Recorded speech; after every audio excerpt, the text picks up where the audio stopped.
another episode today on Sunday evening, and we kind of start. Evening? What time you call evening? Man, 10, it's 10 p.m. ain't it's evening. 11 p.m. ain't 10:40 evening. Eastern Standard Time. Evening. That's called night, bro. I Sunday don't. night. Well, understand something. I do Uber, dog. So understand, my day starts in the evening. So just keep that in mind. Let's see. Mic check. I can hear you. Can you hear me? Yeah, I can hear you. Yes. Cabe, can you hear me, sir?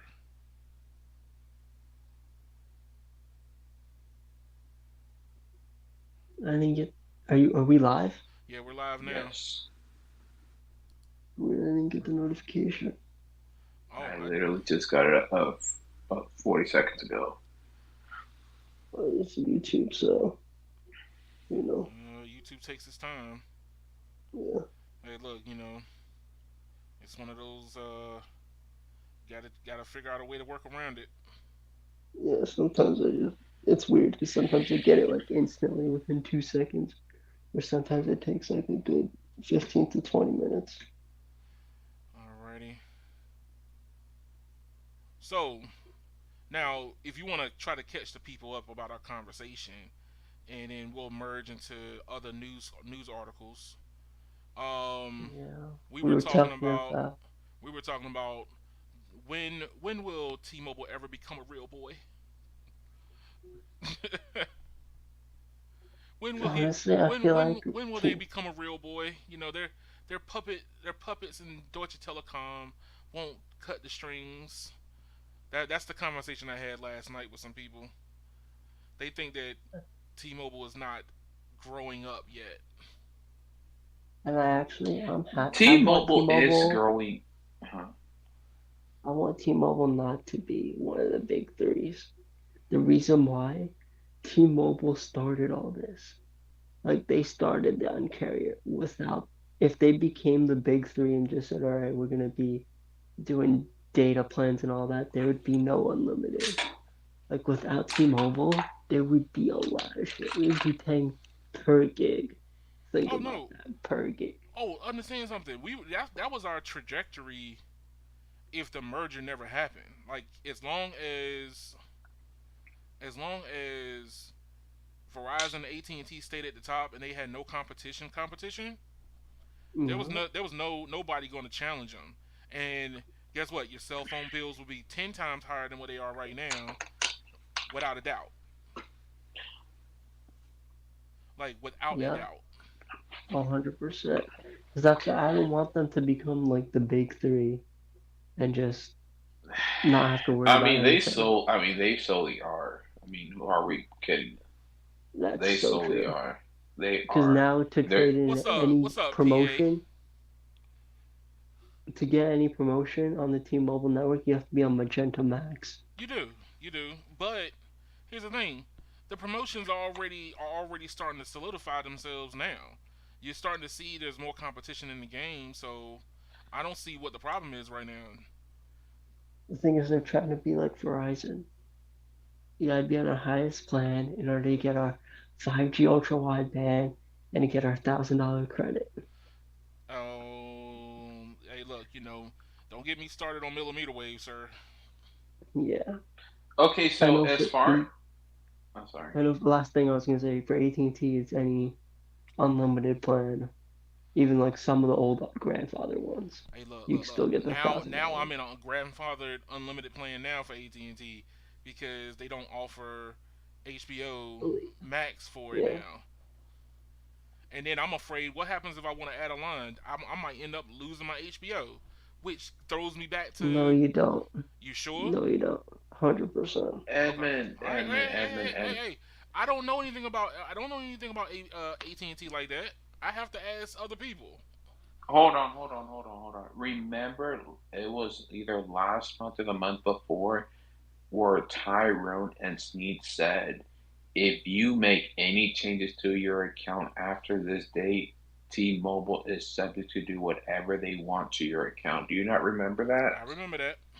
I remember that. So that's already that's an old school thing what they're doing. So that's basically a stuff that AT&T and Verizon have been doing for almost years. That's true. I Yeah. mean, here's the thing: the only problem that you're gonna run into, especially right now, is how much leeway are they gonna give But you know to what us? T-Mobile's going to end up doing? What? This is what they're going to end up doing. They're going to make new plans that are going to entice customers to get. And I feel that once they're off the paper, whatever, in April, they're going to start making promotional plans. 100%. Hmm. They're going to start making promotional plans. Basically, like you'll have basically a What's up, price lock for Carlos? a you'll have a price lock for 1 to 2 years, and then after that, you're basically gonna have to renegotiate your price, just like when they used to do back, like 7, 8 years ago, where they would have 100 lines for, I mean, 100 lines, $100 for 4 lines, and then after that, your pricing would go up by 20, $30. Right. All the family, dogs and cats went running to the damn store and go and get freaking lines with T-Mobile. But you know what? But that's the thing. Like I don't. I look. I've had the conversation with you and Ash and Carlos, and understand I was reluctant. I was reluctant for a reason. What's up, man? I was reluctant for a reason, switching away from HBO on YouTube TV to go on to AT&T. As soon as I made my mind up, all of a sudden they yanked it. Now, if I upgrade my line, I automatically lose my plan. I lose my ability to even have HBO now. Like that's, I don't even know what's gonna happen later But on I down the road. promise you, T-Mobile will do something that's similar to that. And they probably would. But here's the thing: I don't lose. I mean, well, I, I mean, they haven't been technically, put in that eventually, you're situation going yet. to lose something. But here's the thing: they haven't taken Netflix off, and then on top of that, I haven't been in a situation I'm where sure they're a perk. dreading it really bad. Oh look, I don't think that they really care anymore. I mean, if you're coming on for HBO Max now and it's already gone, it doesn't make any sense. It I'm doesn't make sorry, any can you sense at repeat all. that again? How can I say it? If you thought No, that no, you no, repeat it again because I was texting somebody. I'm sorry. Oh, no. I was saying that if you think that these perks really matter, then it doesn't make any sense anymore. Hey, I T-Mobile mean, can I do the have a same thing. T-Mobile can do the exact same thing right now. Get rid of Netflix. And do I keep my Netflix because I'm grandfathered in? What happens if I get a free line? Do I lose my perks? Mhm. Yep. That's the question now. Do I if I I mean, on Verizon if they ever get rid of Disney Plus, which I'm planning on switching my account over to that, what's gonna happen then if I upgrade a line? If I add a line? I fear what You'll get carriers are the gonna instead of the going to. Disney Plus, you'll get the Metro Plus. Oh God, I don't want I that. feel what carriers are going to end up doing eventually is they're going to do promotions where they'll partner up with the 100% agree content with that. providers and just be like, hey, get 6 months free. That way they get really comfortable with them and they just build them from there. Hmm. Yeah, Verizon with their Just Play like just like Plus. Sprint back then had Spotify free for 6 Yep. I feel like it's what's gonna be. It's gonna be what Verizon's doing, where hey, Verizon did Discovery they Plus. go, yeah, where they go to the manufacturer and say, hey, give me the best deal on Verizon, Right. and then whatever the company says, hey, $5 off, $10 off, they just take that savings and give it back to the customer and say, hey, if you want to sign up for this, we're giving you an extra $10 off. Same thing because AT&T is current doing with their stuff because they have a program similar to this. Hmm. because currently T-Mobile's doing a promotion where you get Paramount Plus free for a year. But the problem about it is that it's the one that has commercial tier, which is normally $5 a a month. And then they also are doing a 1 year free Apple TV Plus, which both sadly need help growing. True. Now, this is something I wanted to get y'all opinion on before we go too far, and it was something that was floating around the community, but I finally found the article for it. Yes, this is more of a funny, gimmicky thing, but I wanted to get everybody on record about it. So, give me a second.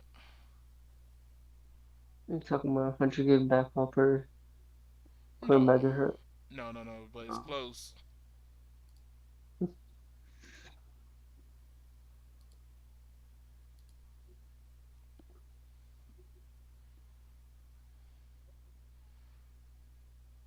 oh my god, it's annoying as hell.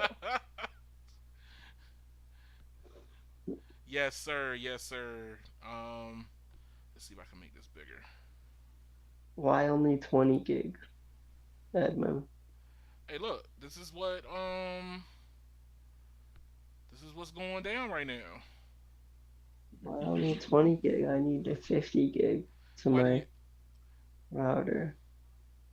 Hey, look, this is my question to the community: is do you really need 20? Yes. Do you? Yeah, so I need to watch it for my Metro's OnlyFans. That's the only time I need Oh the 20. God. No, but Because, honestly, I don't but need here's the the thing: 20. we don't even have a gigabit per second in people's homes over 95% of the United States, and Tell me AT and one T and company. AT&T is already trying to jump to 20 gigs. Like, yo, this is I feel like this is their version of 5GE right here. Yeah, AT&T. tell me one company that legit you can use that like 20 gigs or not maybe 20 gigs, but you can use the full 30 gig, 3 gig backhaul, Okay, a I'm gonna 3 give my gig opinion fiber on connection. this. All right, Brandon, what Because you if got? you use that 3 gig fiber connection to even like the Netflix servers or something like that, they're not going to let you use the whole bandwidth. They're not going to, but here's the thing: what's the purpose of this? If there's no like even a YouTuber couldn't like a person who streamed every day and was like, let's say take Carter, right?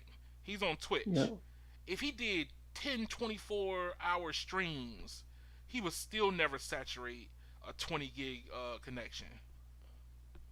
You wouldn't even come close. You would literally have to run pretty much the whole Twitch channel and just to come close to saturating a 20 gig connection.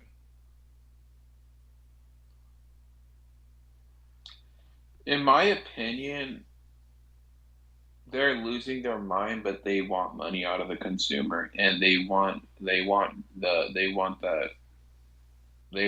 money out of the people that are willing to pay anything.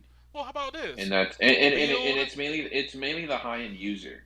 But the person that's probably gonna get this is probably gonna be that one person that pays like $20,000 to get their Apple computer custom made. All right, hold on a second. Hold on a second. My man, Kaz, is it Kaz Kazi? Kazi, Kazi. Kazi. He said when we should downgrade backhaul for towers. Also, Keon, should most people don't even need 100 megabits. Hey, that's on He's cellular, not sir. lying. That's on cellular. A lot of people like how many megabits per second does it take for you to run your TikTok? Tell me that. Tell me that. Your TikTok. You watching your TikTok memes. You're not doing 100 megabits per second on TikTok. I mean, if you're scrolling like crazy on TikTok, all you really need comfortably is only 7 to 10 megabits. And then if you were doing something crazy where you were constantly like saturating that 100 megabits, is it all the time? Even if you did video calls, you wouldn't saturate 100 megabits. Mm-mm. Now, if you were using it for cellular backhaul, yes, I know that my name is synonymous with no backhaul, so ha ha ha ha ha. But here's the thing: if you're already winning, do you really need to do anything different right now? Remember that. Verizon's losing customers, and they are spending $22 billion. T-Mobile spending 13 billion, and guess what? They're gaining customers. What does that tell you about how much money your money is worth? Remember that. Here we go. No, that's my personal rant for right now. But no, I'm just saying like that AT&T's footprint for fiber is small. What is it? Very small. Charter and Comcast footprint for fiber is way bigger. And I don't see them doing 5G version of 20 gigabit service in 2023.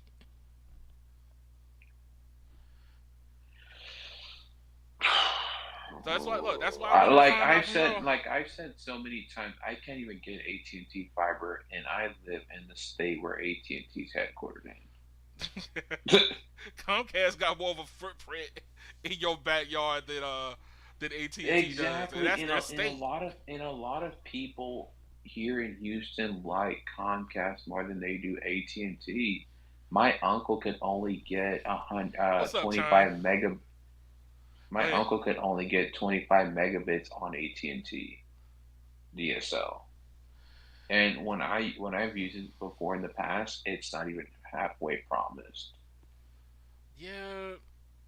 But here's the thing. It's about ubiquity coverage, right? So why isn't the community more along the lines of like getting on AT&T, because AT&T's fiber footprint is not everywhere, but T-Mobile coverage got to be It's everywhere. very small, and It the is very worst small. part of it all is that I think it was late last year or about almost about a year where they shut down some areas where they have DSL and they literally have no option but DOCSIS or fixed wireless.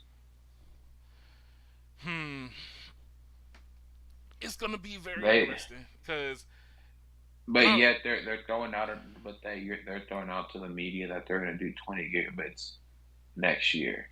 right. Like nobody needs 20 megabits right now. Nobody can use 20 gigabits right now. Like No one. my cousin 2 months ago bought a brand new house. Comcast wasn't able to serve it, but freaking AT&T was able to serve it, and they upsold them to 5 gigs. And my cousin said, "Give it to me. I'm working from home." So, Hmm. and he bought that crap. Well, I mean, understand speed tiers have always been that weird Achilles heel for all of us. You see 20 gigs and people think, "Oh man, that's the fastest I can ever get." Really, is But I you you can't need. run a speed test on a Fire Stick doing 20 gigs.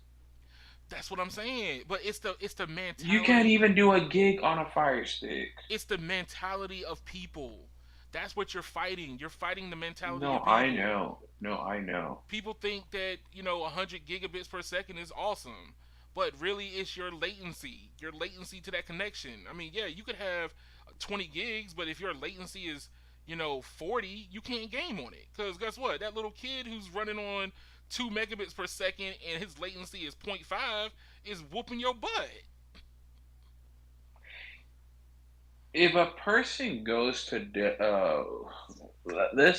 let's just say a family of six live in this two-story house, Uh-huh. and their income is maybe about $200,000 a year, maybe maybe 300.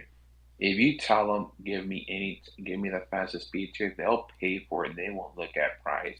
And the crazy part about it all is they're going to put their freaking bill on auto pay. Yeah, because And why can't they don't look at it. They just like take it out of my bank account as long as it's paid for. that's true.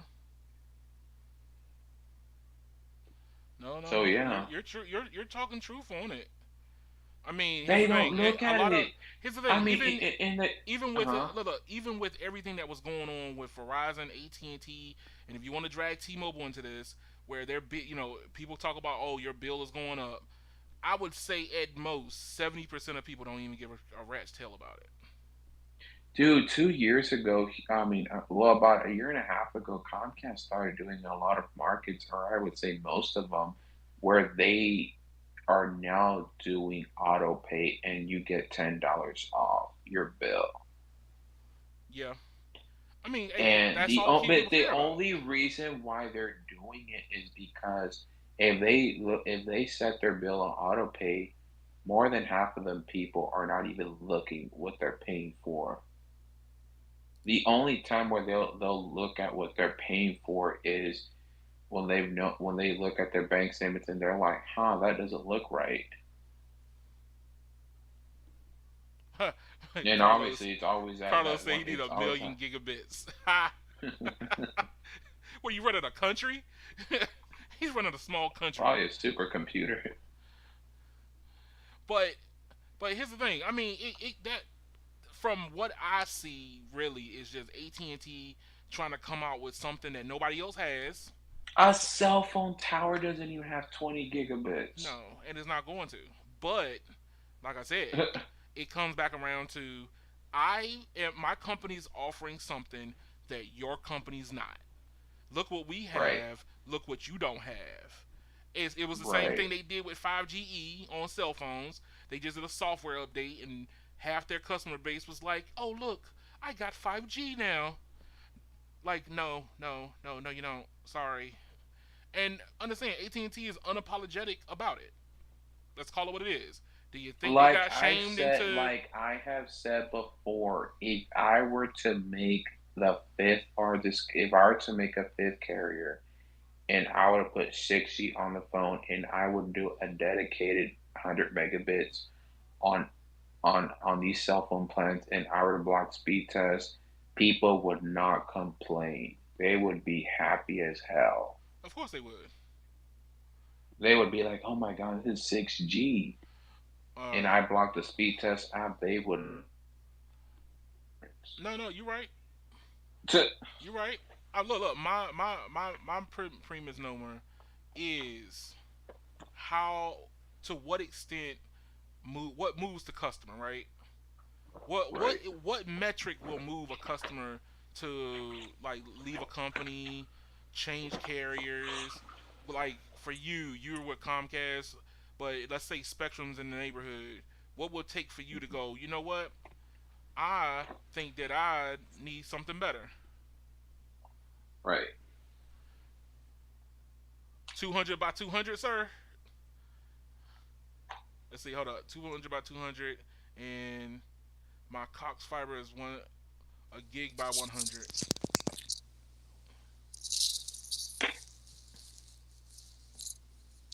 Verizon's fixed wireless, good enough. $25 a I month re- versus 140. He's absolutely right. He's absolutely right.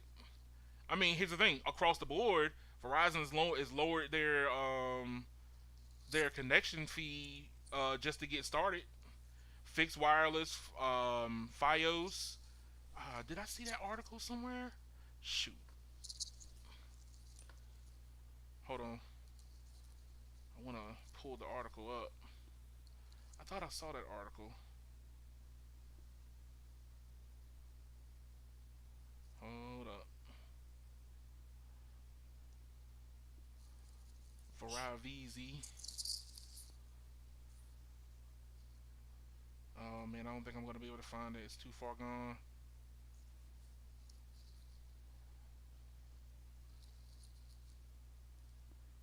Oh no, I'm not gonna be able to find it.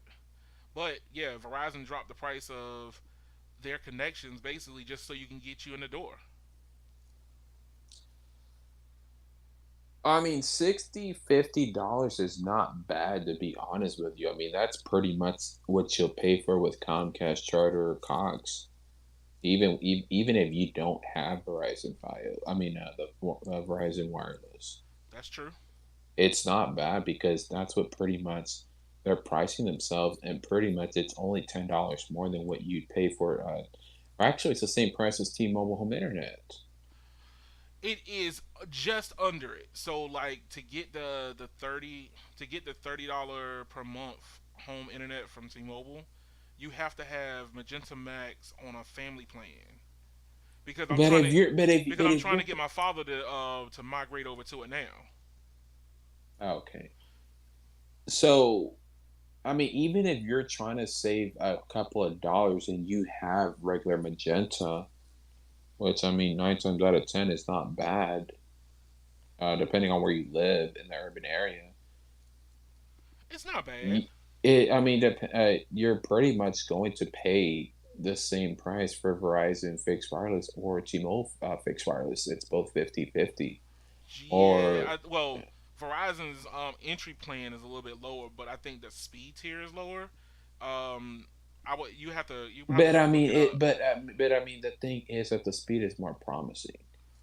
Yeah, well, here's the thing. Here's the difference. So from what I've understood by talking to everybody, Verizon's speed tier is get more guaranteed because they don't deprio it, but Right, T-Mobile's is deprio, so it will fluctuate depending on what the cellular network is doing. So if the right, network is congested, you get put in the back of the line. Where right, Verizon is basically saying we guarantee what we're giving you, if we're only giving you 25 megabits, you're only going to get 25 megabits. right. Like you're not getting anything extra. You're getting what we promise you. Now, did Brandon? I'm getting ready to pull up this article here because this is part of a sub conversation that me and you were having, and I'm looking forward to ask the community about this one too. So You because should definitely because do a survey box. I need to, but I wanna put my opinion out there first before I do a survey box. Hmm. And my opinion is this. So like as everybody knows, Dish launched this network. Was it this week? Right? It launched this network this week, and Dish confirms that it's offering 5G to more than 20% of the U.S. population. So I'm looking forward to get it if I could ever get my hands on it. What is it? I talked to a couple of people and they said that they got antennas showing up in the DC metropolitan area. Hey, what's up, Lavendi? What's up? What's up? What's that? The Um, Verizon fixed wireless N77 box gives you 350 by 35. Ooh, and the phone traffic doesn't congest like it does on the fixed wireless for T-Mobile. I got you. I got you. That's why they guarantee it. They guarantee it more. But what is it? Dish Dish launched this network, so now they're in 120 different cities. But this our conversation is a sub conversation of this article about unlimited hotspot. Yes, I brought it up, Brandon. Yes, I did, sir. Unlimited hotspot for people. Is it important to you to have unlimited hotspot versus you get 40 gigs of data per month? Now, I'm of the notion that people see that number. They see that number and they go, "No, I will only use this if glad just in case there's a parachute pull the ripcord, the secondary ripcord." That's how I think people look at it. Now, you did a poll and you said that people don't even care. So, where do we think people are at on this one? the urban user doesn't care for hotspot. The people that have RVs live in rural America are dying to get low data tiers Probably. to do basic tasks. They hate HughesNet, they hate Viasat, they hate dial up, they hate DSL, all of the above. They wish that they could have a Comcast Spectrum, in some cases maybe even Cox. Right, but here's the But thing. But here's the thing. What if that is the deal breaker for people to switch? I look. Here's the thing. If honestly, and I'm gonna be 100% honest, Dish would look way more appealing than T-Mobile would if I had unlimited hotspot. a lot of consumers don't care for the hotspot. Even AT&T made a plan where it does not come with hotspot. But the crazy part about it all is that they hide that plan on their website. They Lotus, how I said it, hide it. And the Imagine if you crazy part imagine if about you it is offered that it. it's actually cheaper than T-Mobile's Essentials plan. Yeah, but imagine if you offered it, not hide it, offer it. The Like, only people that are going to benefit having that plan are mainly going to be, like I said earlier, the RVers, the people that live in rural America, or even the people that buy an iPad that only has a tablet that only has a Wi-Fi enabled, not cellular. right. And just like Carlos just said, Dish has unlimited, uncapped. See, that's the thing. And look, and I've told you the same story, and I'll tell the audience right here. My father has a T-Mobile line underneath my name. Okay, Hmm. I watched his usage, watched his usage for over a whole year. Just wanted to see what would happen. Right. And guess what happened? He stayed within point 0.8 gigs, point 0.8, not 8 gigs, point 0.8 gigs of of data every single month. Okay? Right. Ask him what he did with his hotspot. And he told me what he did, and I told him, go ahead and use it. Because he's used to only having 1 to 2 gigs to play with. Okay? He's used to only having 1 to 2 gigs to play with. I told him there's 40 gigs on that line. He did a 500% increase in 1 month. Because why? The number that he thought in his head was all he could use. When he saw that he had no limit, or roughly no limit, he increased his hotspot usage. What does that tell you about today's consumer? They see hotspot as a option only to bring up later. That's Okay, so I'm gonna give you a good example, and I was okay. thinking about it earlier. Remember how Comcast, Time Warner Cables, Charter, and Spectrum, and all these other cable companies, Yeah. how they used to always advertise a freaking damn stupid triple play. Yes.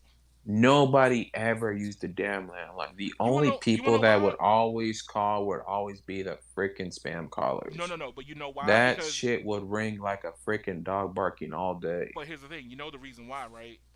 Because it made your bill cheaper. It literally adding the phone line onto your triple play made your bill overall cheaper.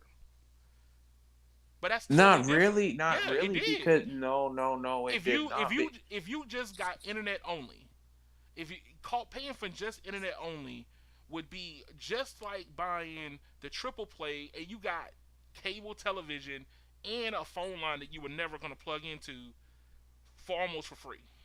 Yeah, but most of the time that phone line would have so many taxes involved. Sometimes in some areas the freaking taxes were $5. Yeah, but here's the thing: you felt the consumer felt like they got more for less, which really it wasn't nothing. They just wanted to upsell you so they can go back to their advertisers and say, look how many people that we got on cable, and then how many people did you sell landline service to? Oh, another 100. Guess what? We got 100 this week. That's all it was Mhm. for. It wasn't for anything else but that. Mhm. So that's why I'm saying like unlimited hotspot for me is the canary in the coal mine right now. Because if Dish makes it literally unlimited, no number in the back part of it going later on you get deprioed at X amount of whatever. I would really consider buying a Dish plan. I would go to Project Genesis and move my lines over because I'm starting to use more mobile data and hotspot. It only makes sense for me. But the thing about it is that the carriers are not going to answer to it, because technically right now Dish is a baby.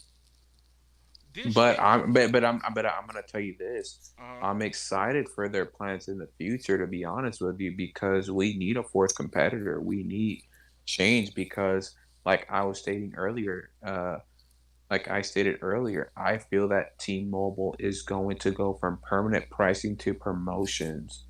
And a lot of people don't like promotions because they have to sit there for an hour to negotiate their bill with the telecoms. I don't necessarily think that they're gonna do that. They've I don't done it necessarily before. think. They've done it before. But here's the thing: I don't necessarily think that they're gonna really migrate to that. I think that this adds a level of fire Hmm. that was not there because T-Mobile is adding fire underneath But Verizon and the thing AT&T. is that T-Mobile knows how to distract the customer. Do you think you call it distraction? I call it strategy because Distraction. I call it Like strategy like because earlier this like earlier this week or last week. It's technically we're in a whole new week now. uh They have started putting advertisements at the self checkout at Walmart's. oh that's good. Yeah, that I didn't like that because I don't like seeing advertisements while I check out. That makes me want to go to a cash register and even wait. But anyways, that's not the point. The point is that they like to distract people because they know. I mean, most of the time you see so many commercials on TV talking about T-Mobile, get a free line, get Netflix on us, try Paramount Plus for a year, try Apple TV Plus for a year, Yeah, get MLB or whatever, and the it's the T-Mobile Tuesday app. it's But T-Mobile everything, Tuesday app is more of a freaking coupon app. but It's literally it, the Sunday paper, but it's literally everything to try to upsell you as a customer. That's all it is. It's to right? upsell you. But what I'm saying is you need that base, right? Like what will make people move? Like people are not moving over for Paramount Plus and Disney Plus and this plus and that plus. They're not. Nobody's moving over for that. What They I've. won't because they rather password share. But here's the thing. Guess what? Guess what? What is it on YouTube? I literally look at this YouTube channel about RVs, right? And Oh, I love that those that people. video that they did on Project Genesis did a boatload of views. And guess what? He spent a good 5 minutes of that video talking about unlimited hotspot. So you don't think that RVers are sitting there going, man, you know what? No, those are the I think people that that are dreaming about unlimited hotspot. yeah, but that's Or what they want. That's what people want. Yeah, you're not gonna really get anybody that is in the quote unquote urban area, okay? But as you start getting further and further away from cities, this is gonna start mattering. Look at this map. Look at the map. This is gonna start mattering, right? Being out here in Bung Fudge, Egypt, in the middle of nowhere, and you want to be able to run all your kids' iPad on one cellular connection and not really look at the look go on your app every 5 minutes and going, but have you actually oh, noticed that iPad sales and tablet sales are actually going down because our phone screens are so huge? I Even think no even no no even hold on. there's a Even saturation. Samsung. There's a saturation. Like you get to a point where there's a saturation in the market, so it becomes more predictable on when people buy stuff. So right now, Right. if you're already an iPad user, you're gonna be a iPad buyer again in what 2 or 3 years. I But the have thing is that people aren't really buying iPads because their phones are so big. Even it's crazy to say, but Samsung is already making a foldable phone that's literally a tablet. that's true. So why are people going to buy this? It's kind of crazy to say, but those fold phones are literally going to be the tablet's competitor. Oh no no, understand something. Do you? I know for a fact that That's why um even Apple has said a couple of the Minchi Kuo said that they're going to make a 14.1-inch iPad, yeah which kind of makes sense because I mean if they're gonna make a 7-inch foldable phone, then why not make a bigger tablet?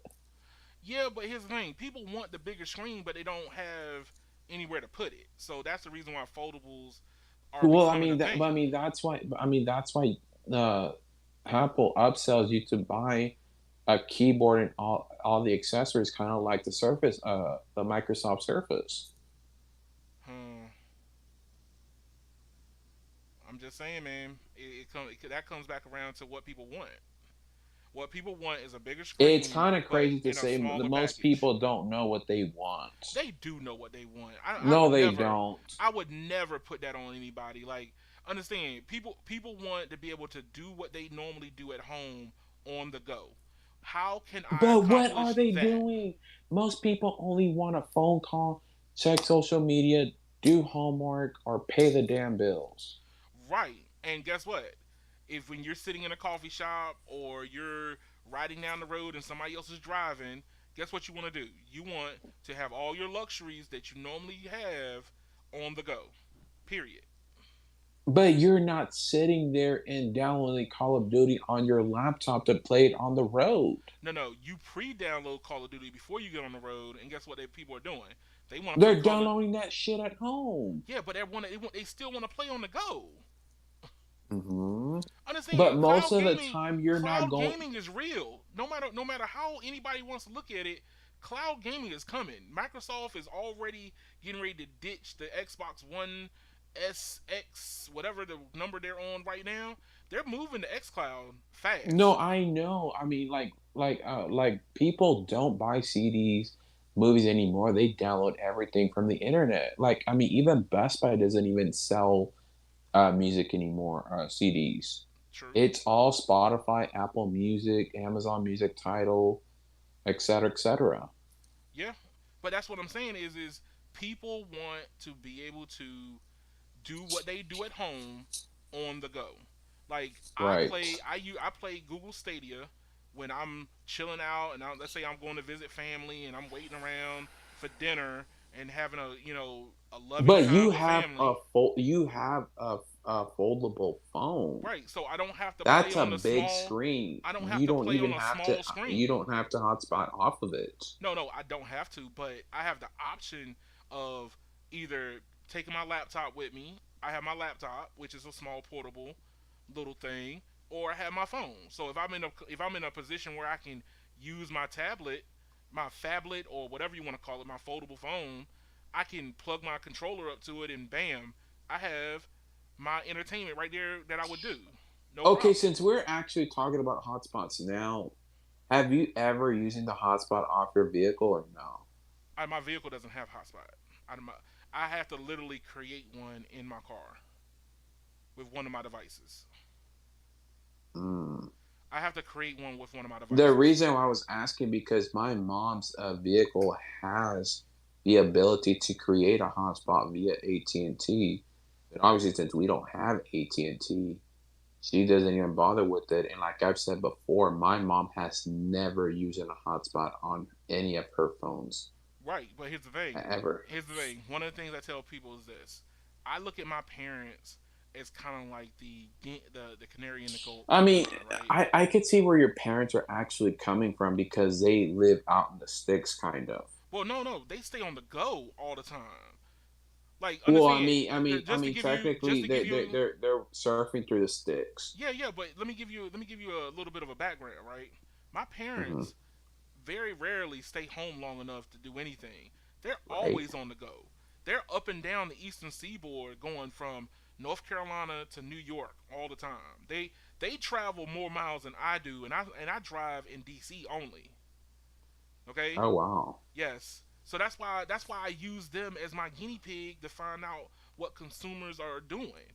Because as soon as I introduce something to them, I literally go, "Hey, guess what you can do on your phone? Hotspot. Oh, this would be so nice." First is word with friends, then it's, "Oh, my U.S. sailor's not really doing anything," and then guess what?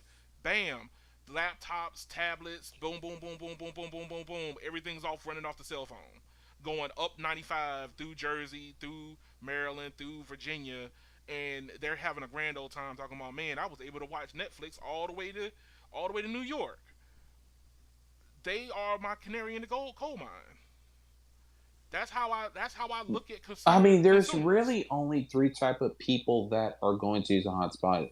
It's always going to be that parents that have little kids that have iPods, maybe little iPads or whatever. But 9 times out of 10, they're not going to use over 100 gigabytes. They're probably only going to use Not, maybe but here's the thing, not 15, yet. 10, 20 gigabytes. But here's the thing, not yet. What's gonna happen when you got a family of five in one of these Then nine minivans? times out of 10, the carrier's just going to throttle it. No, no. But what I'm telling you is this: is what's gonna happen. When are we gonna end up hitting that paradigm where the parents are driving down the road, going on a vacation, and their four kids in the back got iPads, iPhones, and whatever, and Android tablets and galore, and they're But nine all times out of 10, the carrier is going to literally upsell them to buy connected device. yes. But guess what?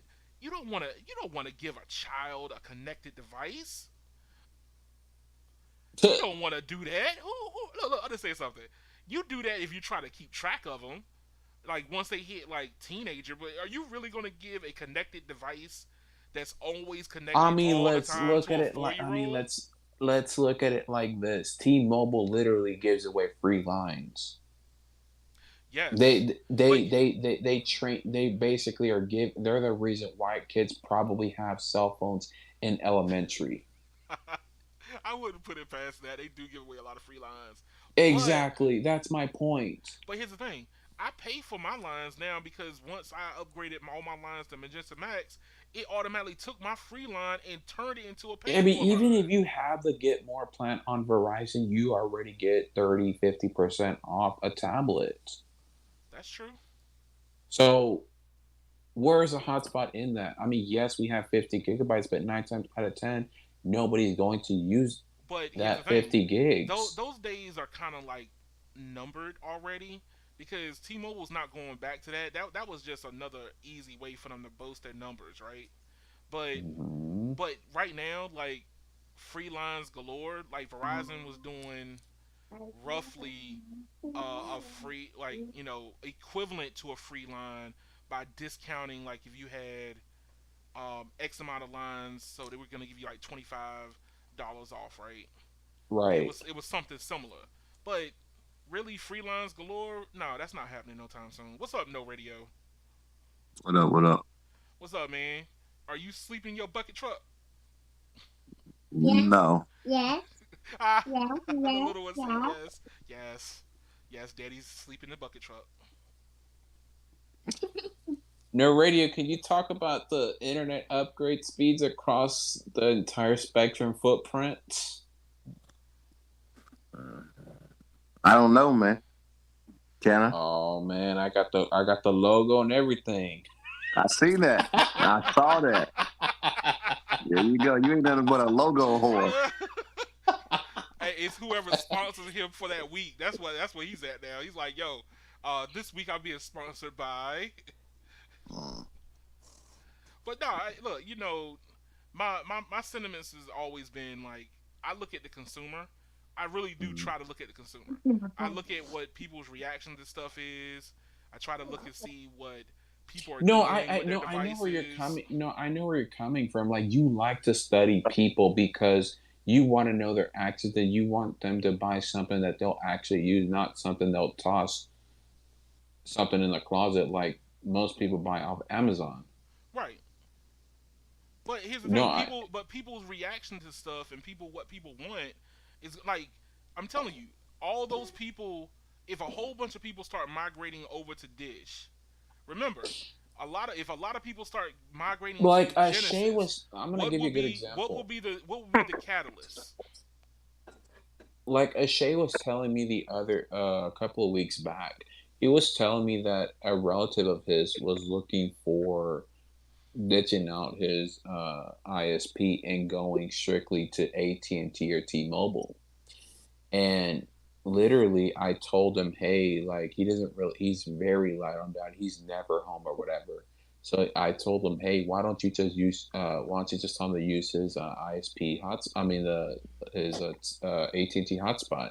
Now they're giving away up to 50 gigabytes of hotspot. Right. And I told him what could he, and she asked me what could he do for a TV, and I told him all you need to do if he wants to watch TV, he doesn't even have to use his hotspot. All he can do is just go to the Apple Store or Best Buy, get a dongle that'll plug his phone onto his phone to the TV, and bam, he's basically airplaying off of dongle. No, will it do that? Yes, It will you The like TV can. you. compatible, but the TV Yeah, has AirPlay. yeah. No, the TV, all it needs is just an HDMI port, but it mainly depends on the app. So Because basically, if I thought that you so would need at least some type of user interface, something that would no, no, you translate don't. it over so you can pull data via cable. So But it you're puts it saying on the screen by default in 16:9. Yes, it's 16 by 1980p. So basically, like I can literally do HBO and not even use my hotspot. It's literally off the cellular. mm, I got you. Yeah. So I mean, even if I'm camping out and I plug it in my RV or whatever, I don't even need hotspot. I'm just literally using cellular, or I could just download the TV or movie show. mm, I As don't long need as an he's not Apple trying to do like TV. hours and hours of live TV, because then he's gonna run into a battery issue. that's true. Because you're using Right, You but got I to you're pay mean, at using the charge. that point, port. yeah. What I'm saying is, if the person's older, they probably don't want to deal with that. They probably just want something that works. They don't want to do all that extra stuff. Like, oh, my battery's getting low. Let me plug the phone up so I can play it Well, again I mean, tomorrow. if you're one of those people that are addicted to their phone and have to check their messages constantly, or basically addicted to their phone, that a person that has more than 8 hours of usage on their screen, they're probably not gonna like the idea. Probably not. I know most old people, if they're older, they literally have a TV on for background noise sometimes. Oh, dog, My even that mom is now. one of those people. And I that's She why I know. was will. saying for that person, it probably won't work either because they'll leave it on for hours. That's But a true. person that wants to sacrifice and say, "Hey, you know what? It's a good investment. I'm not addicted to my phone. I just like TV or whatever at night or something like that," and they'll probably use it. Yeah. Yeah, yeah. Hey, look. To switch the gears a little bit on a subject we've talked about a little bit, but now that the EU has already jumped ahead, and now America is getting ready to do the same. Brandon, welcome to the USB-C. Going beyond the call. Senators call for a common charging standard in the United States. Hmm. I guess people are tired of this lightning port. Hmm. I guess they're tired of constantly having different chargers all the time. Well, they're tired of any proprietary because Apple ain't really the only offender, but I think they're the last offender. Oh no, they set the standard for offending. That way they have something to No, target. we can go back in time on that one, but it may not apply. That's true. But hey, You know, look. Here's the companies thing. like okay, for example, companies like Nintendo, they've Oh always had God. weird ass plugs up until the Switch. Before Uh, that, they always had weird plugs on their stuff, proprietary crap. I hate that. Uh, Oh God, yo, do you know how hard it was to find a freaking power cable for a original Nintendo? Especially like when hmm you forgot to pack it, then you gotta run to the Radio Shack and hope that they had the right one. I'm Oh trying to God. find one for a DS right now for my kid. Oh Lord. Trying to find. I'm gonna have to order one with that proprietary crap. But see that's the 3DS. thing is people like you know what I think that's gonna happen with iPhones, and OnePlus probably gave Apple the idea. Think about it. They add an extra pin for fast charging, but it only works if you have the Apple cable. Yeah, they might pull something They like might that pull something just like that, where oh to yeah, incentivize the you charger. can Yeah, you can only get 5 watts, right?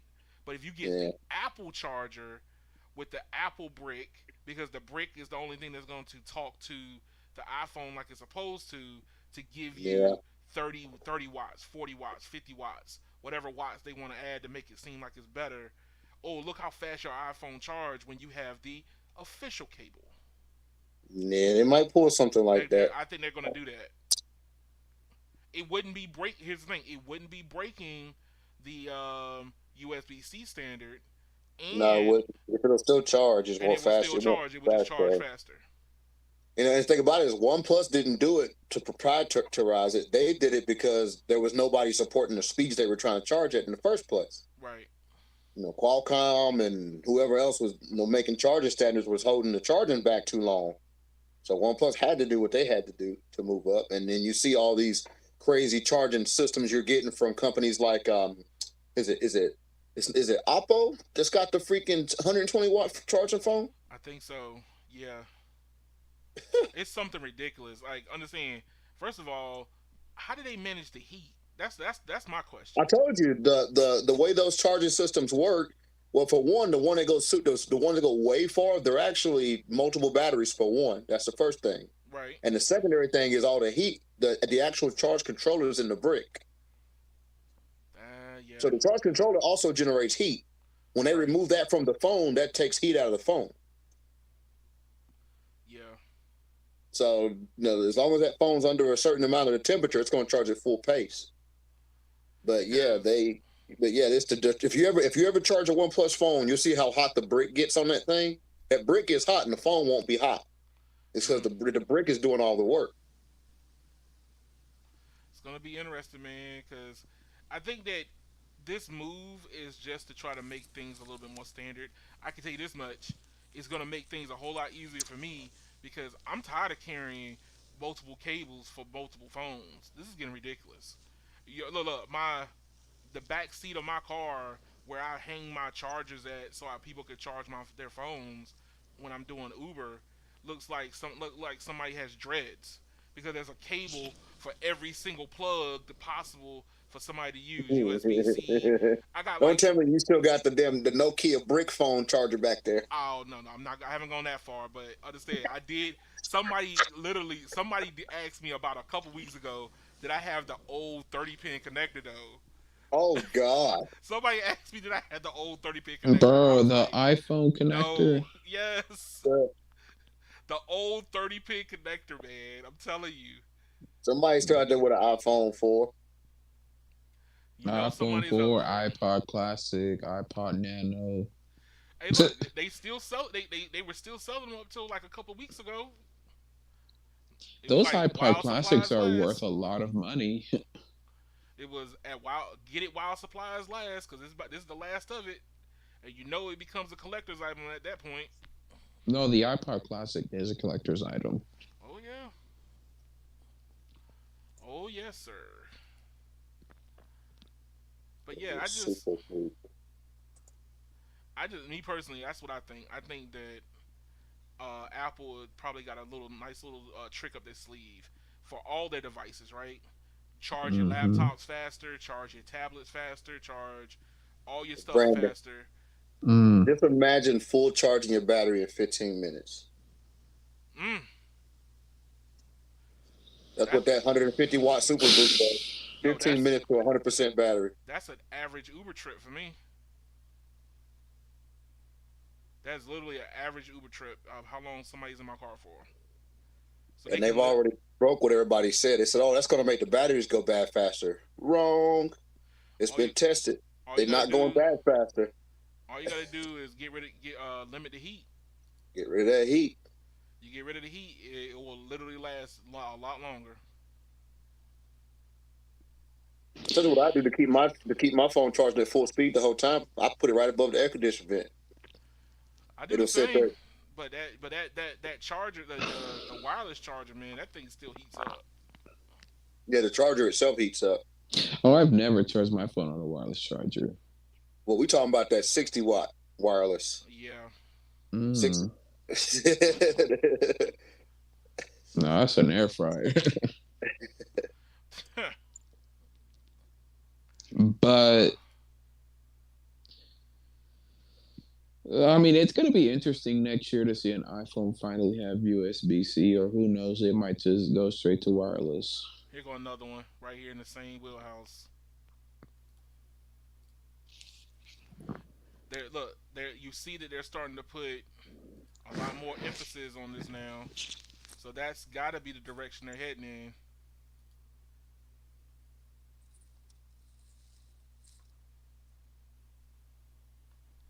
away. So both Apple 35 duals USB port chargers adapters are now available. Look at that. How you gonna access that 35 watts on your phone? You're not, unless you got the official brick and cable, and that's what they're gonna have in the future.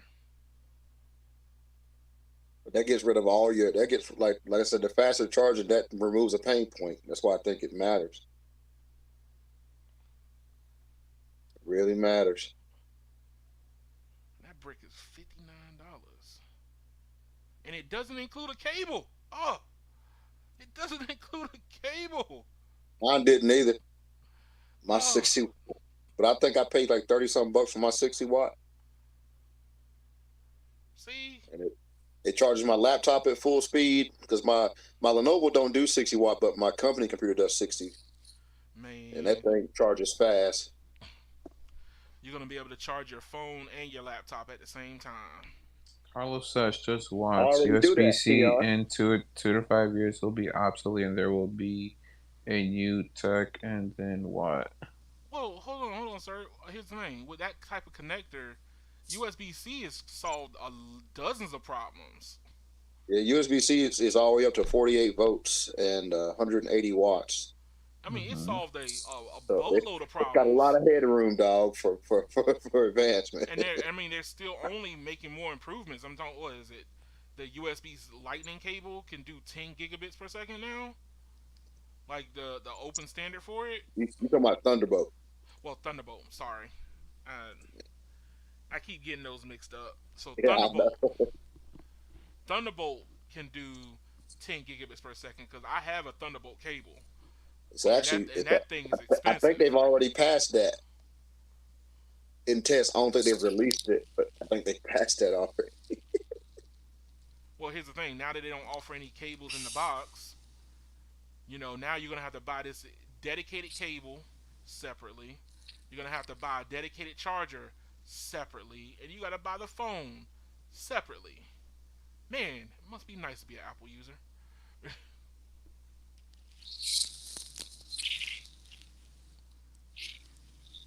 That's where we're going. Okay, here it is. And Thunderbolt, the max Thunderbolt is 40 gigabits per second. Oh dang, Yeah, dang, that's Thunderbolt 3, 40 gigabits per second. dang. Well, that's how they're running those. You can run the EG. It's an eGPUs now off of Thunderbolt, That's and you crazy. gotta have that. You gotta have that kind of throughput for high Do end you think graphics. it'll? I mean, do you think within 5 years it'll ever get to a point where you actually charge your phone within 5 minutes and it's fully charged? What do you mean? You I, basically plug in your phone and it's charged within 5 minutes at 100 I mean, we're from getting pretty zero. damn close. we're getting close. We're at 15 right now. 15. I mean, it used to take an hour and a half. So the Valk does in 5 minutes. The Valk does 50% battery. That other 10 minutes is because that thing it has to slow down a bit to keep the heat down. So it really charges really fast at first 5 minutes, and then for the next 10, it charges at a slightly slower rate. I agree Right. with you, Carlos. I agree. But it's still using a USB-C standard, though. It's still using USB-C.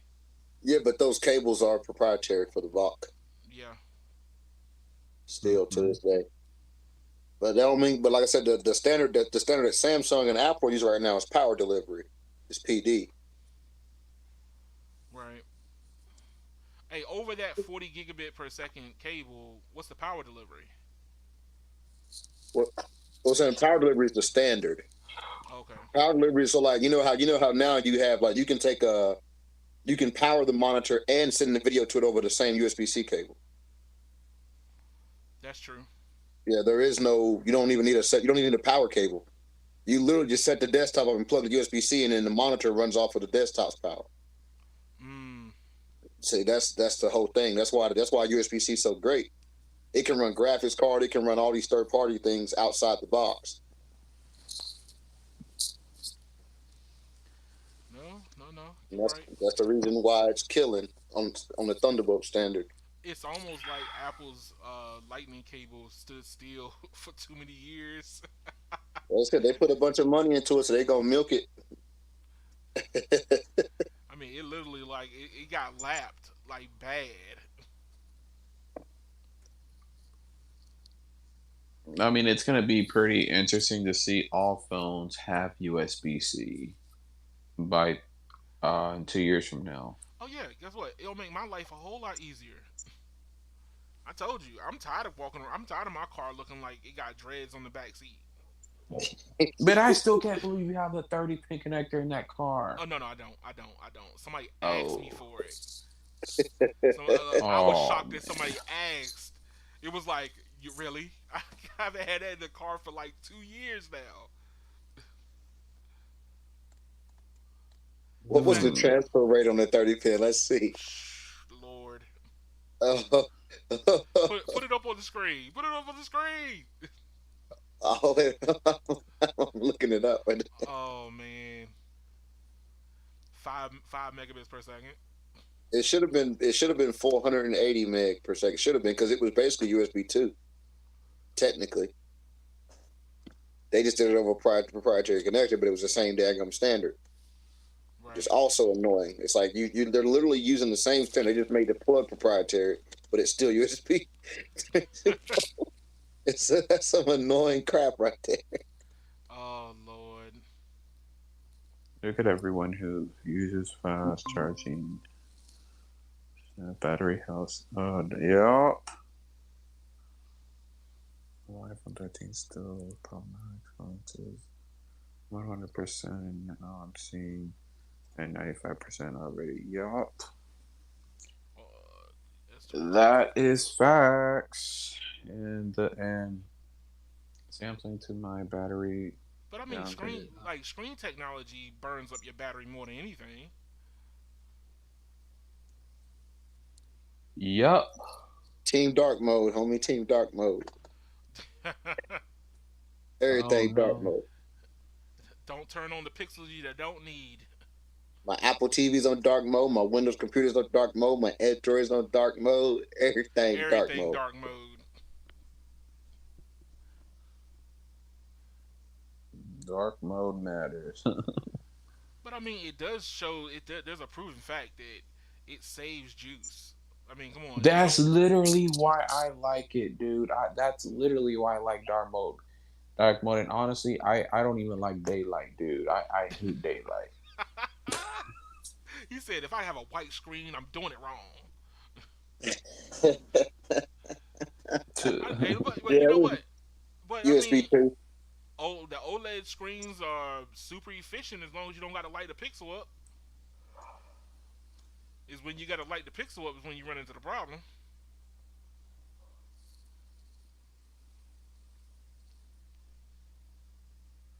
That's the big thing. Plus, the OLED it makes what's on the screen look like it's on the surface of the screen versus in the screen. And I don't think So what's gonna be the next big thing? What's going to be the next big thing besides OLED? Anything I that's think more power efficient. they're trying. I think that well that too, but they're trying to they're working on trying to make the micro LED better because the thing about it is OLED is great, but it still has limits when it comes to what is it the contrast ratio. Right. That's why a lot of the gaming screens are not OLED. Right. The OLEDs don't You handle you HDR as well. If they can't get as bright and as dark. you sacrifice one for the other. Yeah.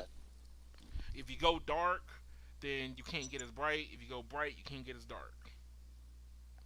Yeah, Linus actually just did a whole video about that, about the contrast ratios and how when they make videos, they try to make them look good on all the screens. But the screens they're using are like $4,000 screens. So they might Ooh. edit something and have the color set on that screen, but when you look at it on a cheap screen, it don't look the same. You know, same resolution, but it can't support the contrast, the HDR.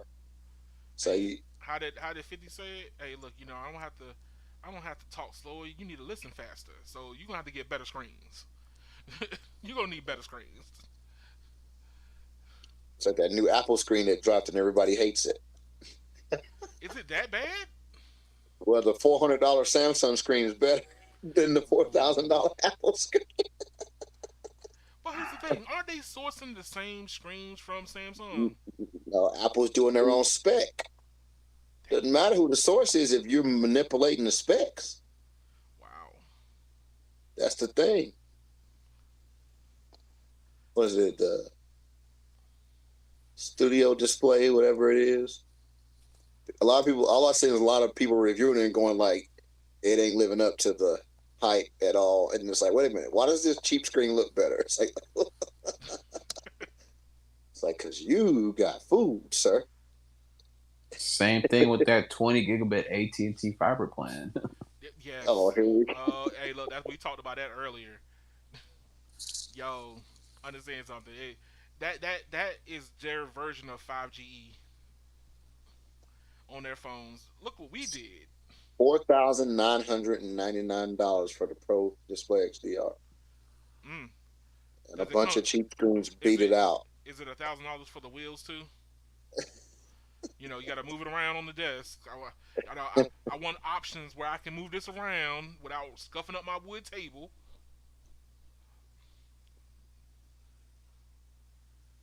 But yeah, hey, look, that's what I'm just debating on is how far is the tech gonna go where we can finally see better battery life on the screens also. I mean, not just bigger batteries, because putting a bigger battery in is not gonna help you. You got to make the electronics more feasible now. 5G antennas need to be more feasible. The screens need to be more feasible. The processor that goes into the phones need to be more feasible. Like that's kind of what we're working towards. You did hear that, because Qualcomm and Apple fell out.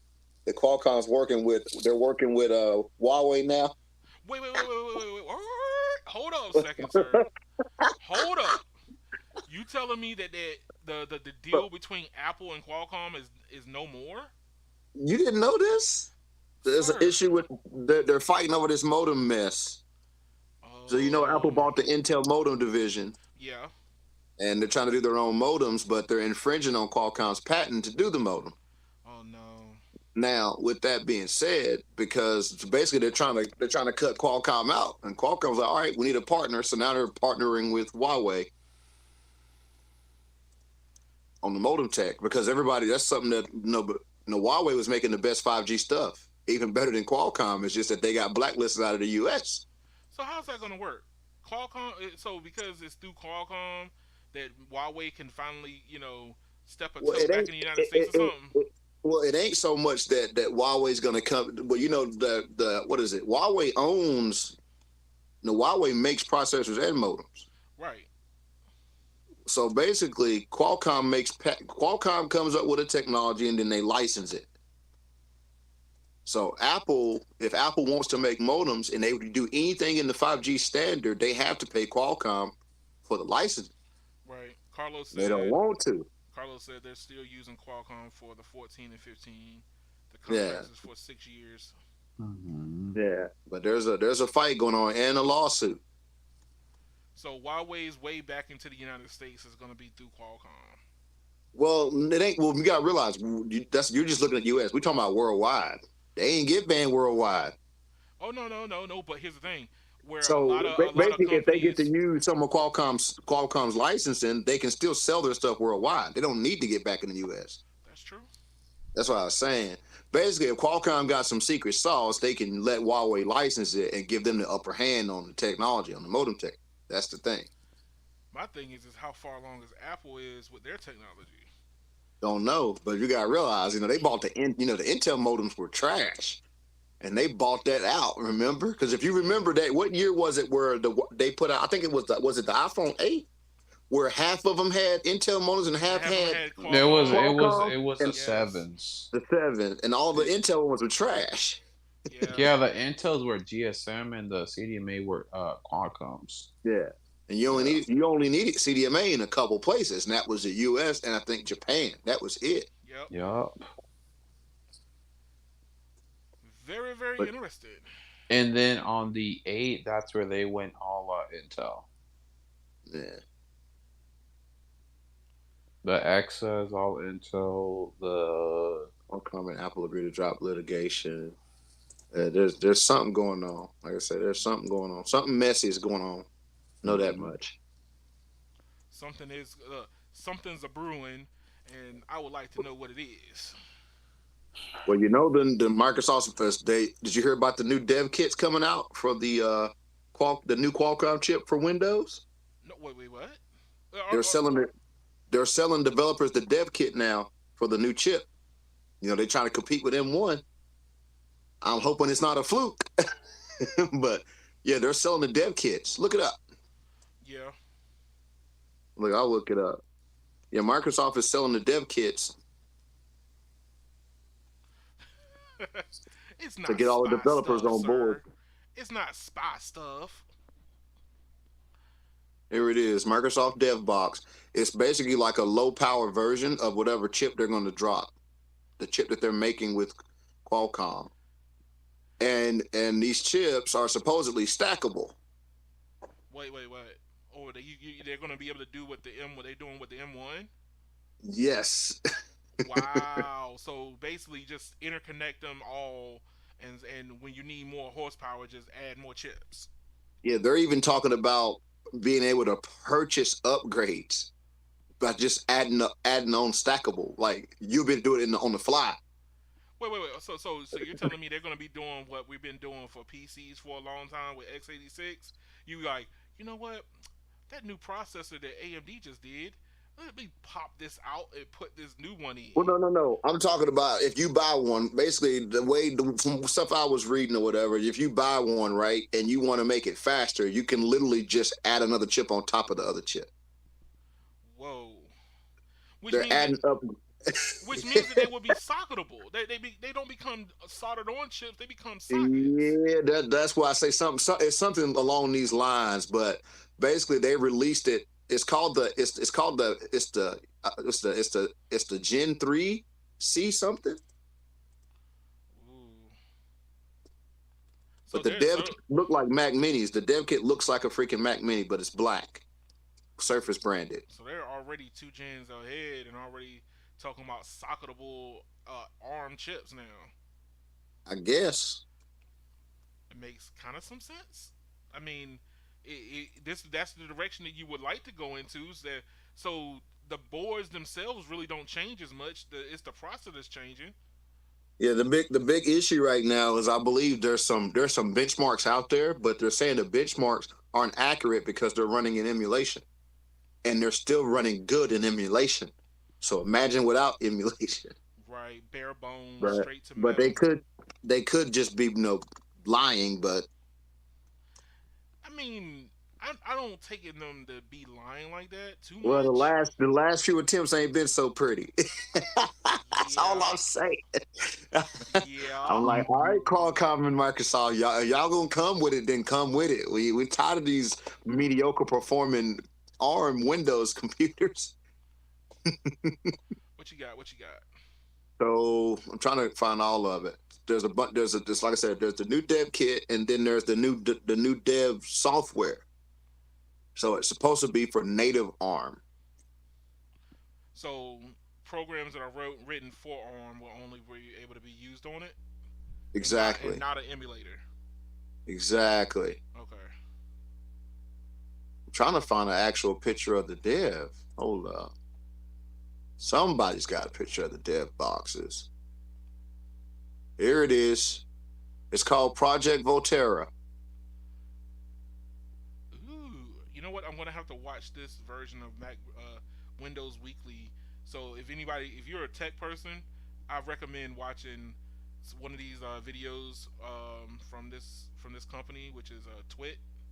I watch them faithfully. I haven't watched them in a while, but that video is probably going to be very interesting to watch. And so right here, you see they're showing them stacked on each other. Yeah. So hold on. there's, So there's it's something weird going on. That's all I'm saying. yes, there is something very weird going on. So each box is just an Can be upgrade. Yeah, basically, it seems like you can basically build a supercomputer, but you just add modules or Oh something weird, Lord, dog. There's a video on YouTube. You should check it out. Matter of fact, I got sound. I forgot. I'm on desktop. that's true. But remember, we can't play too much of it. Yeah, we do 15 seconds here or there. Yeah, I've been meaning to do some more digging into it.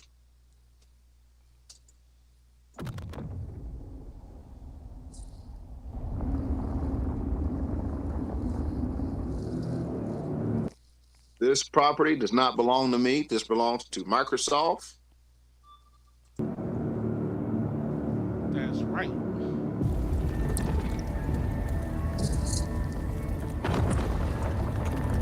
So will this be earth shaking? Will this be earth shattering? It better be better Time than will the pin tell. drop. I'm gonna tell you that.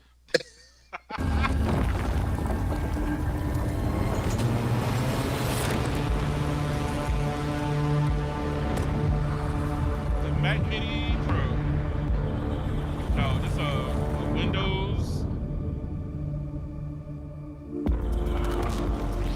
Yo, I want to see what the I/O is. Like I said, this is a dev box, meaning this is just for developers at this point. Yeah, but I would still So see. I still so like to see what the I/O is. basically, this is just so the developers can work on the code now, make sure it runs, and then they can scale from there with actual releases.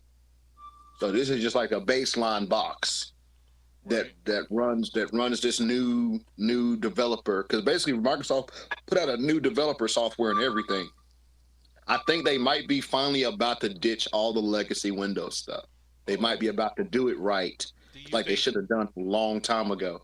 Start over with brand new code all over from the beginning to the end. So they're going to lose a lot of legacy support, but who cares? We don't need to support stuff from '95 anymore. I'm sorry.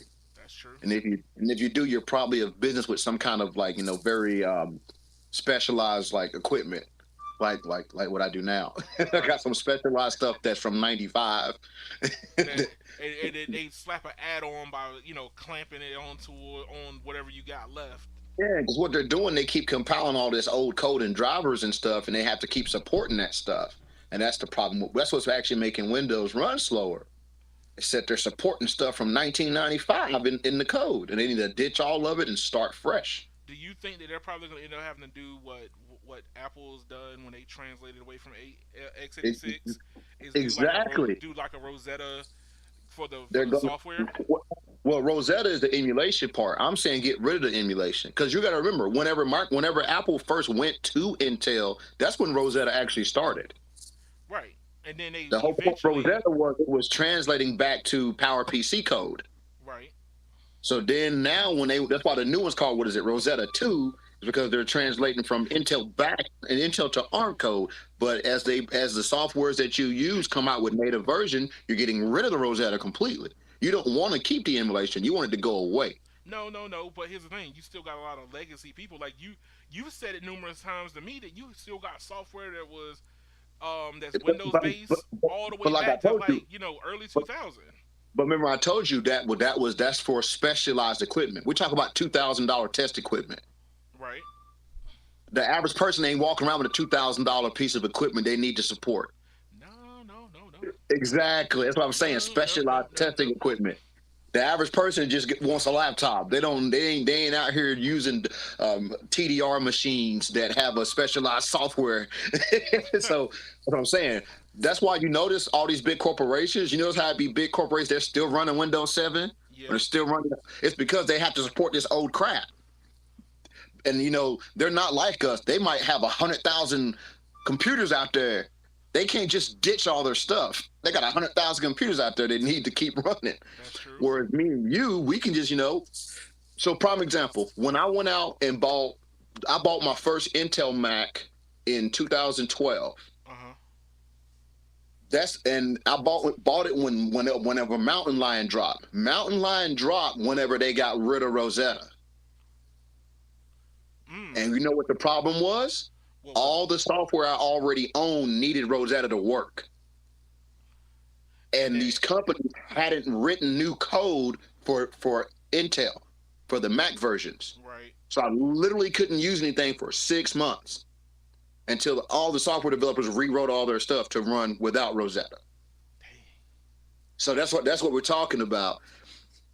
So But- as long as the developers go ahead, so basically say if Microsoft is going to ditch everything, right? Yeah. They need to make sure that all the developers sign on. So if that developer makes a music production software or video editing software, they all need to get this dev kit and go ahead and rewrite all their software to work on this, port it over.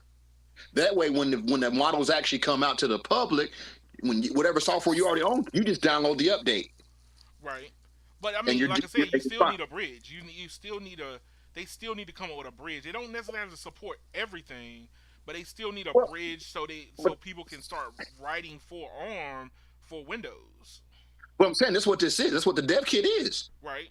If you run a software company and you make a software, you buy this dev kit and you port all your stuff to make sure it works. That is the bridge. The problem is if you drop the hardware, but the developers ain't even had a chance to rewrite their software. Oh yeah.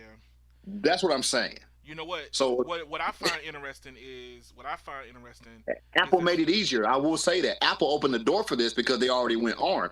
That means almost all the major softwares out there have already rewritten for ARM. Right. They just got to now do a Windows version, and that's it. Apple already done opened the door for that. Well, And that's what I'm thing, saying. The fact that you can stack, they're talking about being able to stack these also. I mean, you're talking about getting more horsepower out of an ARM chip with stackable hardware. Yeah, it's crazy. Like, here's the thing. Why didn't Apple think of this? Well, Apple technically did, but you know what Apple's saying is they don't want you upgrading stuff. Yeah. That's their whole thing. They've never wanted you to do that. You know, they let it slide with like the Mac Pros, the desktops. They gave you a little bit of upgradability in those, but shit, all this new stuff, they're soldering everything to the board. So good luck. Yo, what about the data? What about this architecture in data centers? We're talking about just being able to slide they're a already blade doing. in. Well, a lot of data centers are already running on ARM anyway, but they're not running Windows. That's true. That's true. Yeah, they're running like Linux distros and stuff for these servers. They're already doing it. That already exists. Freaking Amazon running on ARM. Oh wow.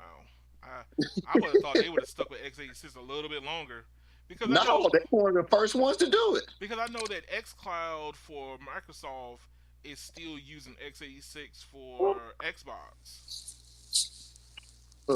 I know I know they're doing that. Let's see, Amazon ARM servers. Let's see. Yeah, I remember when they were one of the first ones to do it. The Amazon Cloud stuff is running on ARM already. This was years ago. But you gotta realize though, they're doing specialized. They're stacking 100 ARM chips into a server. Yeah. My next question is this: are we just now scratching the surface of what ARM can do? Because now you're talking about stacking hardware on top of each other. Yeah, of course. Basically, you can have a mini server in your own home that's all ARM based. Well, people are already doing that too with the Raspberry Pis. That's true. That's what I say. But like I say, it's just that raw horsepower. It's a raw horsepower scenario. A little bit more consumer friendly than a Raspberry Pi, though. Like you gotta be a super nerd. But here's the other side. The other side of the coin too, though, is the whole chase for power and efficiency means consolidation. So, people who do PC gaming, ARM is not going to be your future if you like building stuff. That's true. And it's because they do everything system on a chip. So these graphics cards and stuff are all going to be integrated stuff. But that means that AMD and Intel are coming behind this. It's something I found out that I didn't even know, right? What's that? There's already a company out there compiling music plugins to run on graphics cards. Which may just something I found out because it's like, so the graphics card already has raw performance anyway, and historically you would use you have your audio interface and then your CPU would have the most of the load. Well, there was people out there rewriting code now to make the graphics card also help in the weightlifting of all the plug-in processing. Ooh. So not only doing video but actually processing audio on a graphics card. So instead of having like a device that's sitting there not doing nothing, it's They're chipping using in. the It's whole chipping in. machine. But you know The what? whole That's machine. that's something I didn't understand. Okay, so Yeah. like take the M1, right? They able to put the graphics and the processors Hmm. all in one SoC, right? Exactly. Yeah, like AMD's But been doing forever with the but APU. you have AMD and Nvidia with these huge graphics cards just to push 4K. Well, let's keep in mind though. Well, not to push 4K. We talking about 4K gaming. Well, I'm talking about 4K video, just game. Well, no, 4K video don't require no crazy graphic card though. So here's the thing: the graphics cards in the Apple machines is not for gaming per se. It's more for like data, like number crunching, like exporting video, transcoding video. It does that better than a graph. So I'll give you an example. If you notice, there's graphics cards for gaming, and then there's graphics cards for video editing. Yes. They because them those yeah, you can game on a video editing card, and you can do video processing on the graphics card, but they both do what they do better because they're just a different type of processing. Right. So the video cards are linear. They're processing straight streams of data in a straight line, like parallel. Right. Whereas a graphics card for gaming is like processing random stuff from every direction. Right. They can both do each other's job, but they both do their own job better. What's in the well, at least the M1, it's better at transcoding video, but than it is at gaming. Hmm. Well, that's what they wanted it for. People are using Apples to edit video and stuff. That's Right. that's the thing.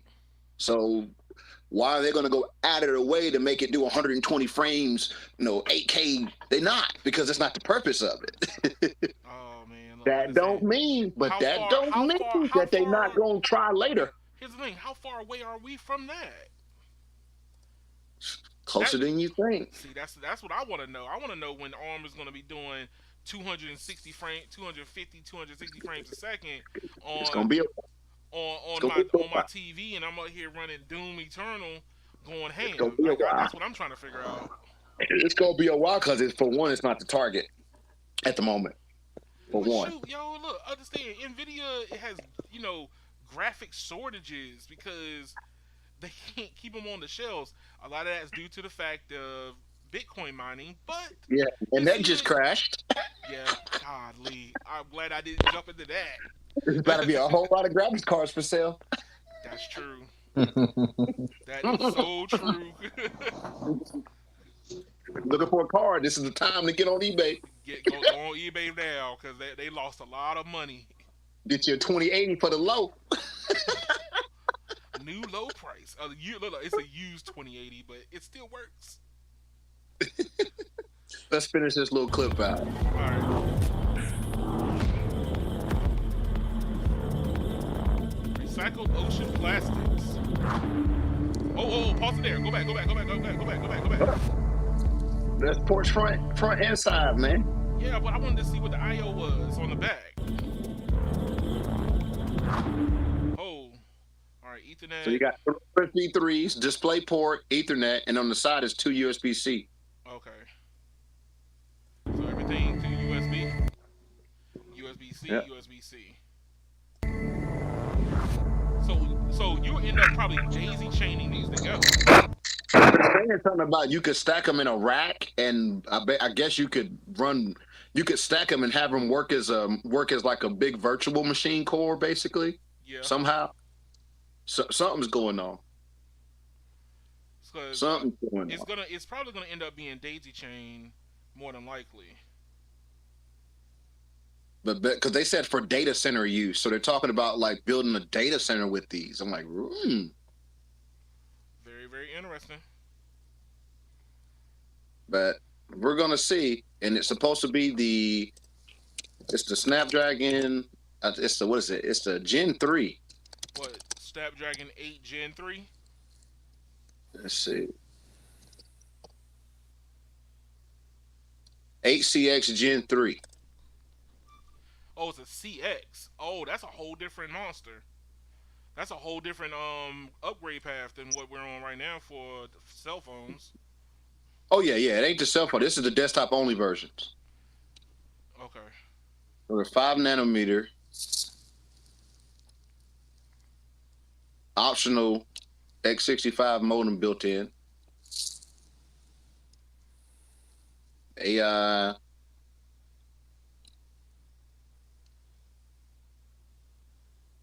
64-bit hexagon processor. But yeah, it's I'm just ready to see them. I mean, and here's the thing: they don't even have to make it as fast as a M1. They just got to get like 80% of it. 85%. Get You get know what I'm saying? get At within least the then they show progress. You know what I'm at, saying? at least be able to see the brake lights of the Yeah, car. see the brake When you lights. see Because the thing is, the if brake the lights. Mac Mini is already pretty cheap, Right. so Microsoft can't come in at the same price. That's true. They can't. They're gonna have to come in at like 500, 499, 500 with this. Yeah. I Like I mean, said, this is the mini version, so I'm waiting to see when they go full bore 4 gigahertz desktop class. That's what I'm waiting to see. let me ask you, Some crazy. let me ask this question before we get ready to move on. Right? Is Windows itself is it now free? Like I'm thinking about this more. So like when if you had a Windows 7 and you upgrade to Windows 10, you could also upgrade to Windows 11 without paying for it. Yeah, I've never paid for a Windows upgrade, and So my old one I took it. When I bought it, it was Windows 7. I took it all the way to 11 and never paid for an upgrade. because I mean I'm just looking at how Windows is now. Like yo, does it really cost OEMs a lot of money now to support Windows? Because probably Yes, Microsoft. yes, well, yes and no. What you got to realize is they're subsidizing all of it. So basically, the fact that they keep purchasing licensing like they do in bulk, they're subsidizing the rest of us. Okay, so major But corporations and companies are buying them, but the end users not. yeah, the end user's not suffering as much because of the subsidy. So it's basically like if Dell puts out 1 million machines, and even if they only pay $35 for the copy of Windows on each machine, they're putting out 1 million a month. Yeah, That's 35 million a yeah. month just from them. So yeah, it's a subsidy thing. And I guarantee you, these companies like Dell and them, they probably have some kind of agreement like, hey, you got to let these people upgrade so many times if you want us to keep playing this game with you. Right. It's like, hey, if the guy buys a computer in 2013, I want him to be able to upgrade depending on his model, I want him to be able to upgrade all the way to 2020 or Well, you know something. what? Here's the thing. And Brandon, I know he loves Chromebooks. So Bro, get off them sleeping pills. Man, That's get off crap. that night quilt. but That's that. That's that look. So crap. the Crap. fact that even Google is doing like limited upgrades depending on your model for Chrome. So they won't support like older Chromebooks now. You got to have something within a certain amount of years for it to still be updated. So like A my certain amount of years are recent years. certain amount. I think it's like I don't know. They support theirs about 5 to 6 years out, if not 7. I think it's a 7 year upgrade. So like if you have a laptop today that's a Chromebook, you bought it today, it will get an upgrade path for 7 years. So that means that you get OS upgrades all the way up to 7 year, and then it stops. Yeah. That's what they're doing. It look like that Windows look like it's doing about getting ready to do the same. Well, I mean, like I said though, I can take my machine from 2013 and I can put Windows 11 on it, and you'll never know it's an old machine by using it. That's true. So the thing about the PC environment, honestly, is as long as you buy a quality machine, your life is going to be determined by how good the machine is you buy.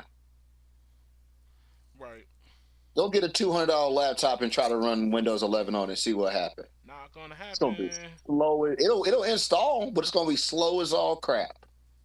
Exactly. So that's why I say it's about the money you put into the machine. Right. in the x86 world. And just because you mentioned that, you bring me to my next point. Uh We oh. may actually see shorter life out of machines as we transition into ARM. That's true. And it's I could see because that of the happening. SoC. Because with these SoCs, they put like little proprietary chips that can handle certain functions. So when they do these Android updates, if you don't have that chip, you can't support that function, Right. regardless if they wanted you to support it or not. If it's a So security chip or something like that, same thing with So I say the whole that's what the SoC gets us. You yeah. know, Here's the thing: they could add small little increment upgrades that would automatically cut it off yeah, from the next previous year upgrade if they really wanted yeah. to. So like the reason why Samsung is stopping, updates for the Note 9 now is because the chip just can't handle what's coming out next. Well, it's just like think about it. Some of these old ones have these old don't have the AI chips in them. Right. And some of the features need the AI chip. If it don't exist in your phone, what you gonna do? Well, here's the next question: is Apple going to end up doing that? So like you got the M1, you're going to have the M2 now. So what is it? Everything supported up to M2. If you're already on the M12 or something, I don't know. I'm just throwing numbers out there, but like you only go back all the way to we're on the M5, and you only go back to M2. You see what I'm saying? I, Because the M1 I honestly currently doesn't do see. it. I mean, really, I see 10 years is gonna be your average span probably because they've been pretty good about that for the most part. Mm, I mean, they went Intel in what 08. yeah, Just and saying. and then And, now, I mean and even though they tell you they don't allow you to install some of the new versions, you just backdoor and still install and it works fine on the Mac stuff. and look, if you're Some not of it, savvy enough to figure it out, they don't stop them. They want you to well, I buy mean, another one. savvy enough, that's a personal problem. If you don't know how to, create your own boot disk and get the software version on a up-to-date machine, and that's the other thing. That's why I told you I had to keep me a Mac around. So if I work on somebody's Mac, I Hey, can still get access to all the software versions you're like, when gosh I want to dang. go download a freaking BMG file. Yeah. Now that's the one thing I can say I don't like about Apple too. Is you can't download their DMGs on a non-Apple machine. And if you try to get one like off a BitTorrent, you're probably getting a piece of junk or a virus or something that's just jacked up, Mm. It's gonna which look. is I why I mean, keep a Mac we're around. well. Here's the thing. You know that building, like I used to build computers, right? And it was Hmm. fun. But the thing is as things got a little smaller and miniature, that type of livelihood was going to go away. I knew that. Like, people were like, "Hey, can you replace this laptop screen? Just buy a new one. Just buy a new one. Don't try to save it. You're not going to be able to save her because it's going to cost me more to fix it than it is for you to go buy a new one. You know what I mean? You know, that's something I'll say is controversial to me because I'm gonna tell you something. I have never, ever broken a laptop screen. Who are Okay, these people breaking a laptop screen? Where okay. they at? Hold on a Like, second. Hold on. I would like to I ain't tell saying they you. don't exist. I'm Let trying me. to figure out what planet they come from. I tell you what planet they come from. They come from the land of broken toys, because the problem at hand is I had a friend of mine. I went over to her house, and literally her laptop was sitting on the counter. Okay, her power cord was stretched across the room. I was like, yo, that is dangerous. Like, there's gotta be a power plug somewhere closer. She comes to the door to grab the bags. I was carrying her bags for groceries and helping her out. She literally kicks this thing, and guess what went flying? The laptop was literally looking like a frisbee flying in the air until it hit the ground. And I was like, oh god, like me being a tech person, that my soul dropped. I was like, oh lord, poor little guy. And she's like, oh, Bro, I'll tell you something. You remember the gold Dell Latitude? I think it was the 560s or 550s. I can't remember what year that was. oh, I don't know. I'm gonna tell you something, son. That sucker rolled down like 20 stairs flew airborne and then flipped down 20 stairs. The metal on the chassis had a dent, but the screen was perfect. Wow. Hey, look. I just say something. All laptops aren't made the same, sir. Just remember that. I understand this. Just remember that. I just I just be like some people. I guess they just like my wife is bad for this.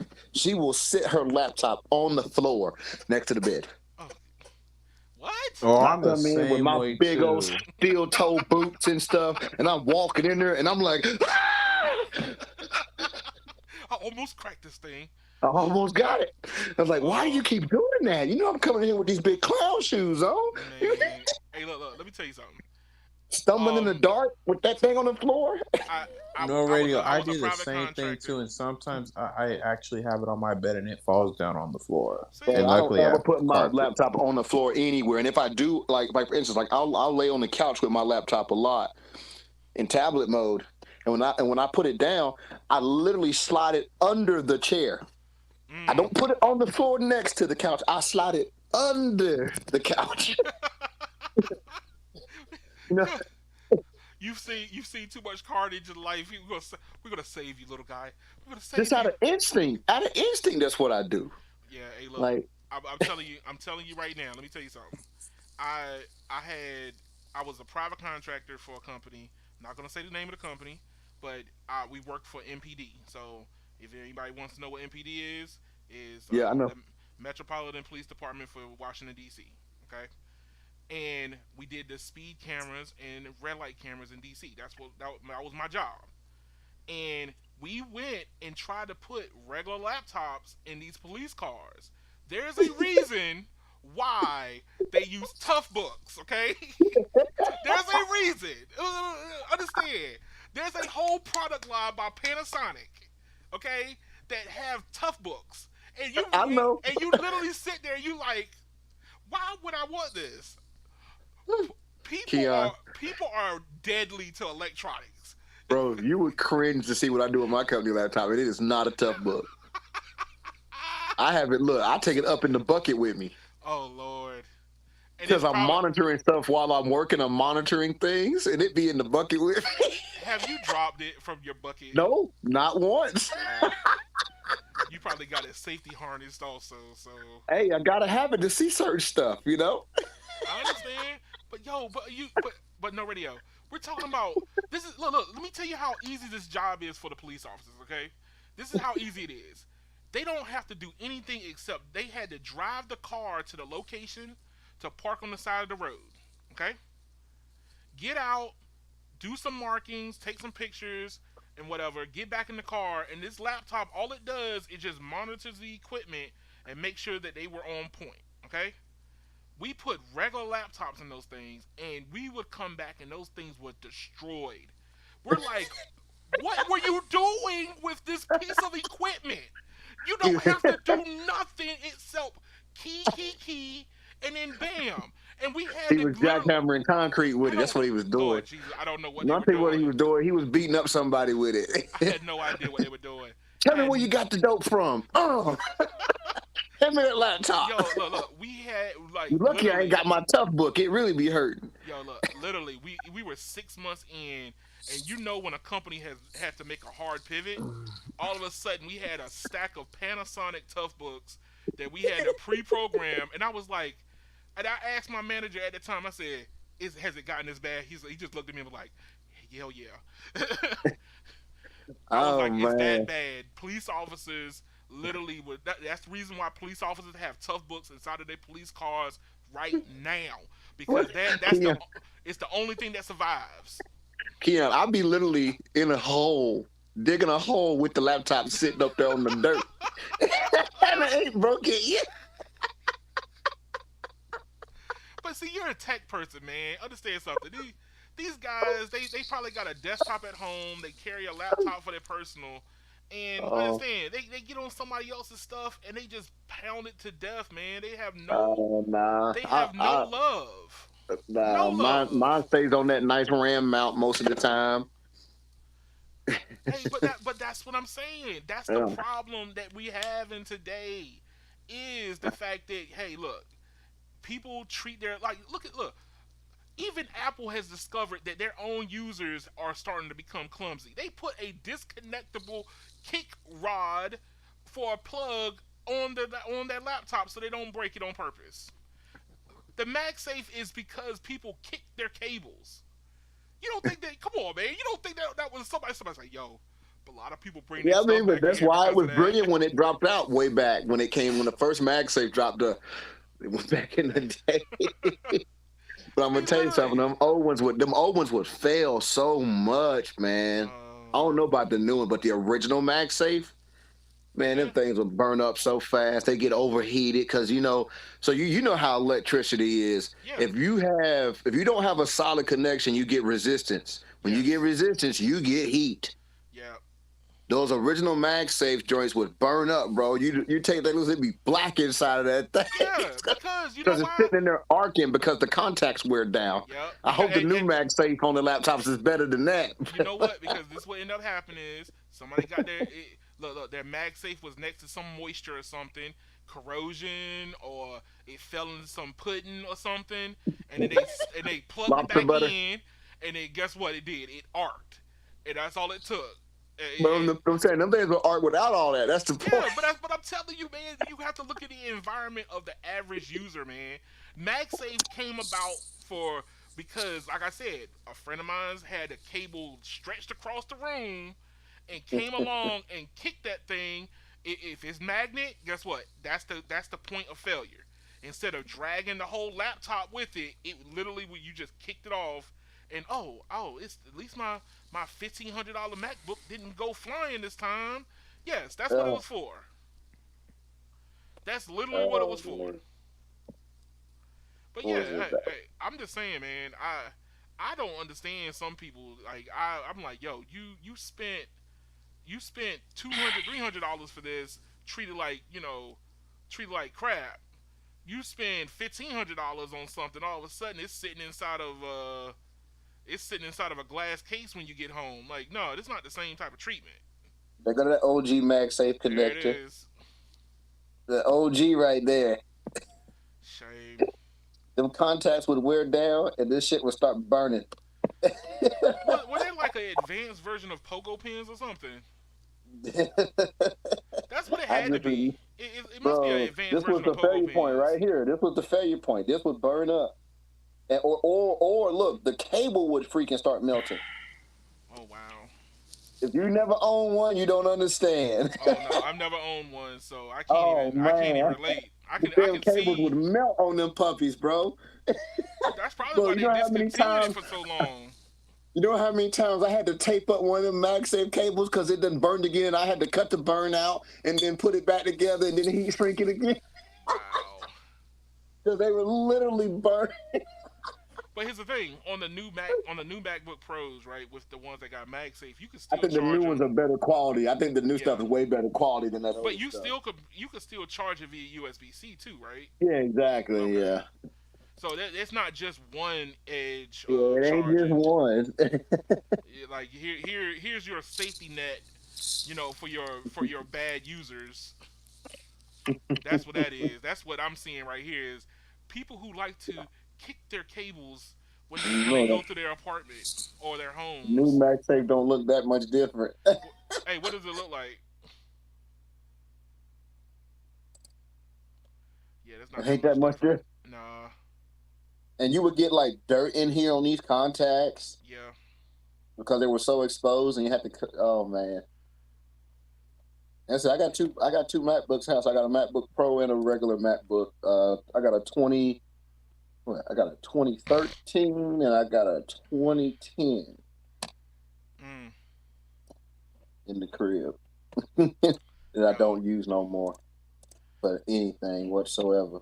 Hey, look. Let me get Brandon's and your idea on this. So I know that I've mentioned this and we've talked about it amongst ourselves, but I want to officially put this on air and have this conversation. So, T-Mobile, 3 gigabit per second on 5 carrier aggregation standalone. How do you feel about this? Uh, I hope it's real. You don't think it's real? You I don't didn't think say that's that. real? This is laboratory, so just cut it in half. Oh, so 1.5. 1.5, 1.8. Oh, so what is it? I'm going to probably end up getting the new Fold 4, and it's supposed to have the Snapdragon 8 Gen 1 in it, the X65 RF system, and I'm looking forward to this myself, right? But what about you, Brandon? Um,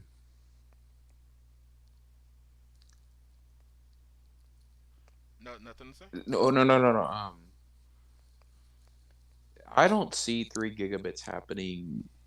I mean, I don't see 3 gigabits happening anytime soon. I see the max. I see around 2000. Sorry, I mean, I see around 2000, 2200.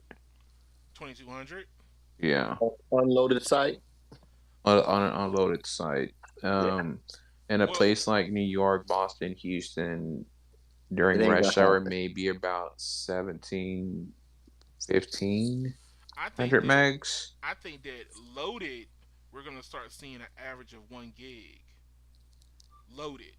We Unloaded, technically should be seeing that already with the two carriers of 2.5. yeah, that's Yeah. true. I mean, like, depending on where you are in the United States, you're aggregating 71 and N41 together, but this is talking about mid band I mean, let's aggregation. put it like this. So we know right now on a small cell, even on LTE, 60 will get you 60 megahertz will get you 800. I've done it. Right. Not on T-Mobile, but on Verizon. 60 megahertz will get you 800. So if you got 120, that's 1600. Uh huh. So you got 140. That's why I say about 1.8. They better be hitting 1.8 with this. 1.8 loaded or unloaded? Well, I'm saying that's unloaded. Okay. Hmm. Well, I mean, here's the thing. Load. Here's the thing. This is going to be all mid band now. So you're talking about. So What what the article is reflecting is they're saying two 210 channels. megahertz. Yeah, two channels So of 2.5, and we then can one get channel of 1900. we get roughly what a gig per 100 megahertz. So the Right. max theoretical is like 2 gig, not this three mess they talked about. But you see, it said 5 carriers. It's what they tested, right? No, it was 3 carriers. Go back. Yeah. It So says, oh, I'm sorry. Maybe I hold on. misread So here you something. go. I So know the they're using NR. that's the So let's see. Hold on. Let me make sure I find it. So here you go. So I'm gonna highlight it right here. So combining two 2.5 5G carriers with the Galaxy S22 and a third 1900. 200, Now I don't know the how they got. I phone, don't know how they got 256. 210 though, One because second here. I don't know how they got Well, because 210. okay, so it depends on your market. That's why I said I think it's more than 3 carriers too, though. So we know it's 100 megahertz on the first one, Right. and what is it, 40 on the second one. So that's Well, 140. no, no, no. Here's the thing. With the new update on my Fold, the second carrier for NR was 2.5, and it was 50 megahertz now. So are we talking about using all the spectrum? So if it's 50 now and they still got 40 on LTE, that's 90. That's 190 megahertz total. If You you're said combining the Sprint too. it was just 20 megahertz on the 1900. Well, see, add the 66. Well, that's the thing. They're only using 3 channels, like three carriers. The 3 carriers, but they didn't say how many of each. That's true. that's I'm why I said. curious. That's why I I'm said curious this is about the. laboratory. I'm I curious think. I about think that. they. I think they tested it with the 66 and NR as well. Is what I'm telling you.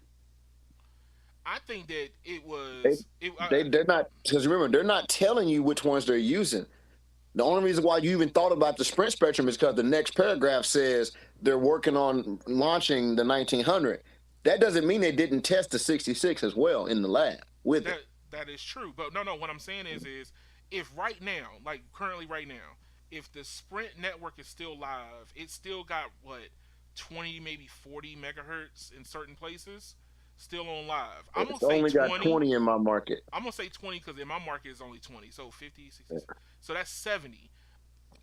Or is there a lot of PCS spectrum that's still floating around?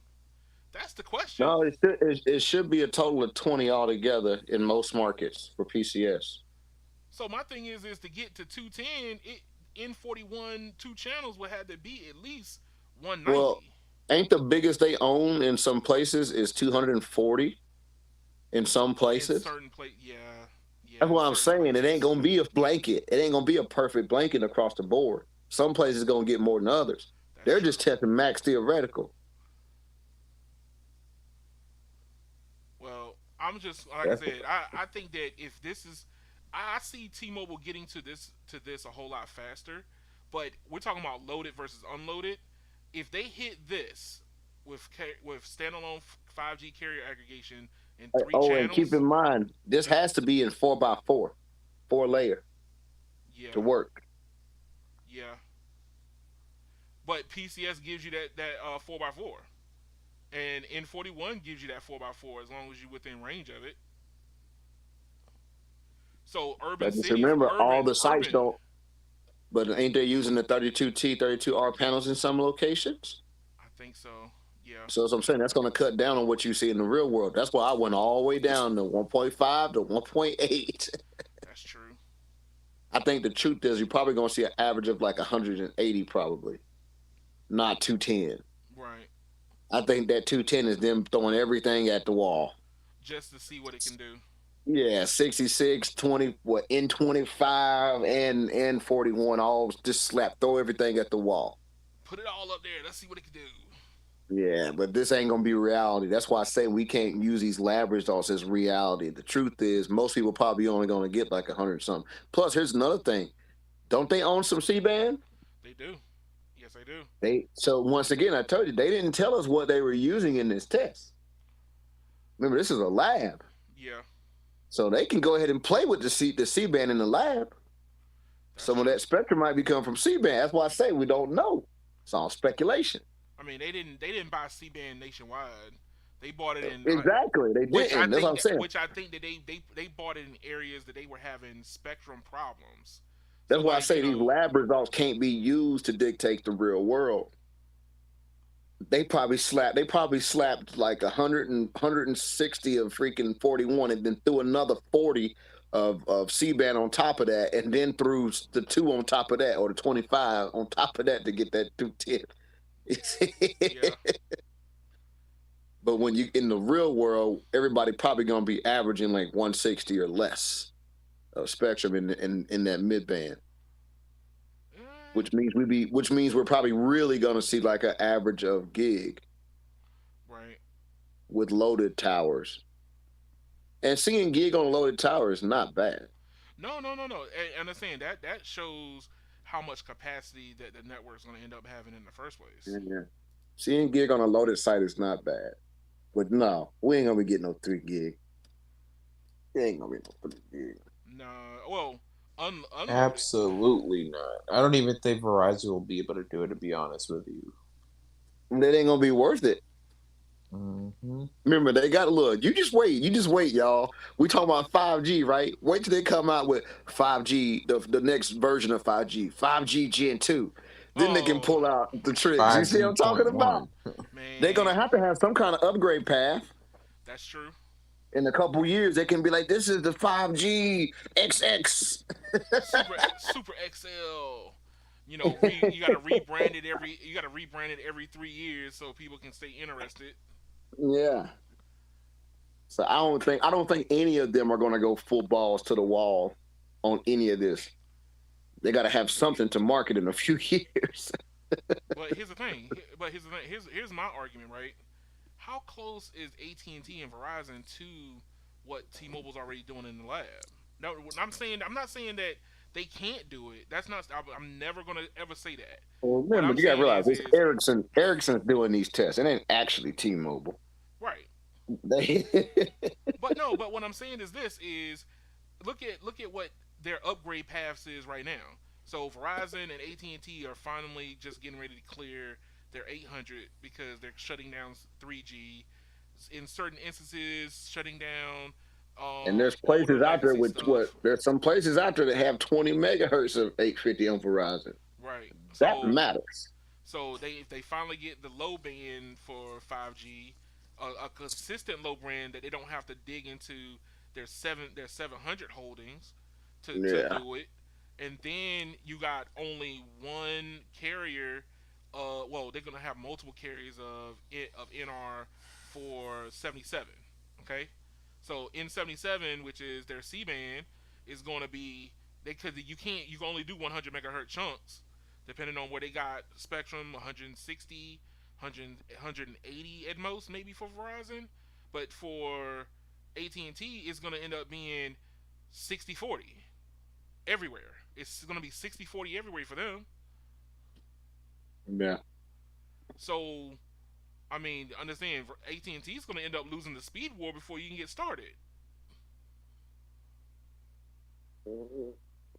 I mean, Verizon, it's a The battle thing between. about the speed war is that it never wins, and every market is different because of Yep. permits and crowds. Yep. Yeah, but it's about where it counts and where it matters. I mean, you're not going to be able to keep sneaking LEA into areas and hope that you can hope for the best. And then with Verizon trying to put CBRS everywhere, you might be Trying, you they might you. are. I mean, they Trying, are. they I mean, are. they are. But understand, come on, I was getting man. 300 down today on CBRS off of macro Hey, on the highway. hey, look. I'm just saying in general that there's ways to kind of sneakily get yourself in there, but overall broader coverage, come on. I mean, there's still a range limitation to CBRS. Yes, there's You still a said there's range. what? I said there's still a range limitation for Yeah, but that's CBRS. the point, though. It still doesn't matter because everybody who's within the range is unloading the people outside the range. That's true. I So understand it that. still helps, even if you're not, even if you're not connected to it, the people who are within range are being offloaded. So that helps the total throughput on that site. So it doesn't matter. That's what I say. Yeah, it'd be great if it reached, but at the same time, if you're right up on the site and you only grab band two and then you grab CBRS, you're fine. You're sitting there getting 300. I'm over here a quarter mile away from the site, or I'm a half mile from the site, and I'm on the C band and 66 and two. We both happy, Yeah. So it doesn't really matter. The capacity still helps. As I say, if you take that site, like if you take a site right now that has CBRS on it and you throw C band on it, and you're over here getting 600 with 60, right? As soon as you turn that CBRS up, I bet that 600 turned into 200. Yeah. That's all I'm saying. That CBRS is offloading. That's part of why I say that CBRS. That C band is looking so impressive at 60 megahertz. It's because it's getting helped by the CBRS. Yeah, but you know what? It's The taking thing up is, some of that capacity. my question is this: is So how long are they gonna have CBRS on just LTE, and when they're gonna migrate it to NR? I mean, the truth is, if it doesn't really matter, honestly. That It's 60 kind. megahertz is still valuable. It's That yeah, 60 but megahertz is valuable. it is Bro, valuable. you get over 800 megs on LTE on it, okay? Right. On LTE with 60. Think about it. LTE isn't slower than 5G. No, no, no. But it's about the controls that you get when you finally migrate to 5G. Yeah, I I'm get I'm that. And thinking what I'm about. saying is, we talking about just speed. LTE isn't slower. LTE just has limited channel sizes. That's the only real difference, and then obviously the ping improvements. The LTE is not slower. So I'm saying is you're not going to gain speed by converting it. You might get a 10% gain by converting it to 5G. No, no, no, no. I'm not so much the speed. I'm talking about the control. Like But who congestion. cares? Congestion on LTE is there because they don't have any controls. Where on 5G you have Yeah, more but most controls. congestion, but most congestion is density. True. That's why I say that's one of them things, dog. Yeah, yeah, yeah. But hey, look, not to linger too long and Yeah. our audience falls asleep on us, but uh, we can have this conversation again. Thank y'all for watching, and in the comments section or hit us up on Twitter so we can get you inside the channel and have a conversation together. Talk to Look, let me y'all share later. my screen. Let Oh, me share my screen one good time. what you got? What you got? What you There goes your LTE CBRS. got? 721 down. Tell me Dang. that ain't taking up some of the slack on the site. Oh, it is. That's all I'm saying, It dog. is. Oh, you know it is. All right.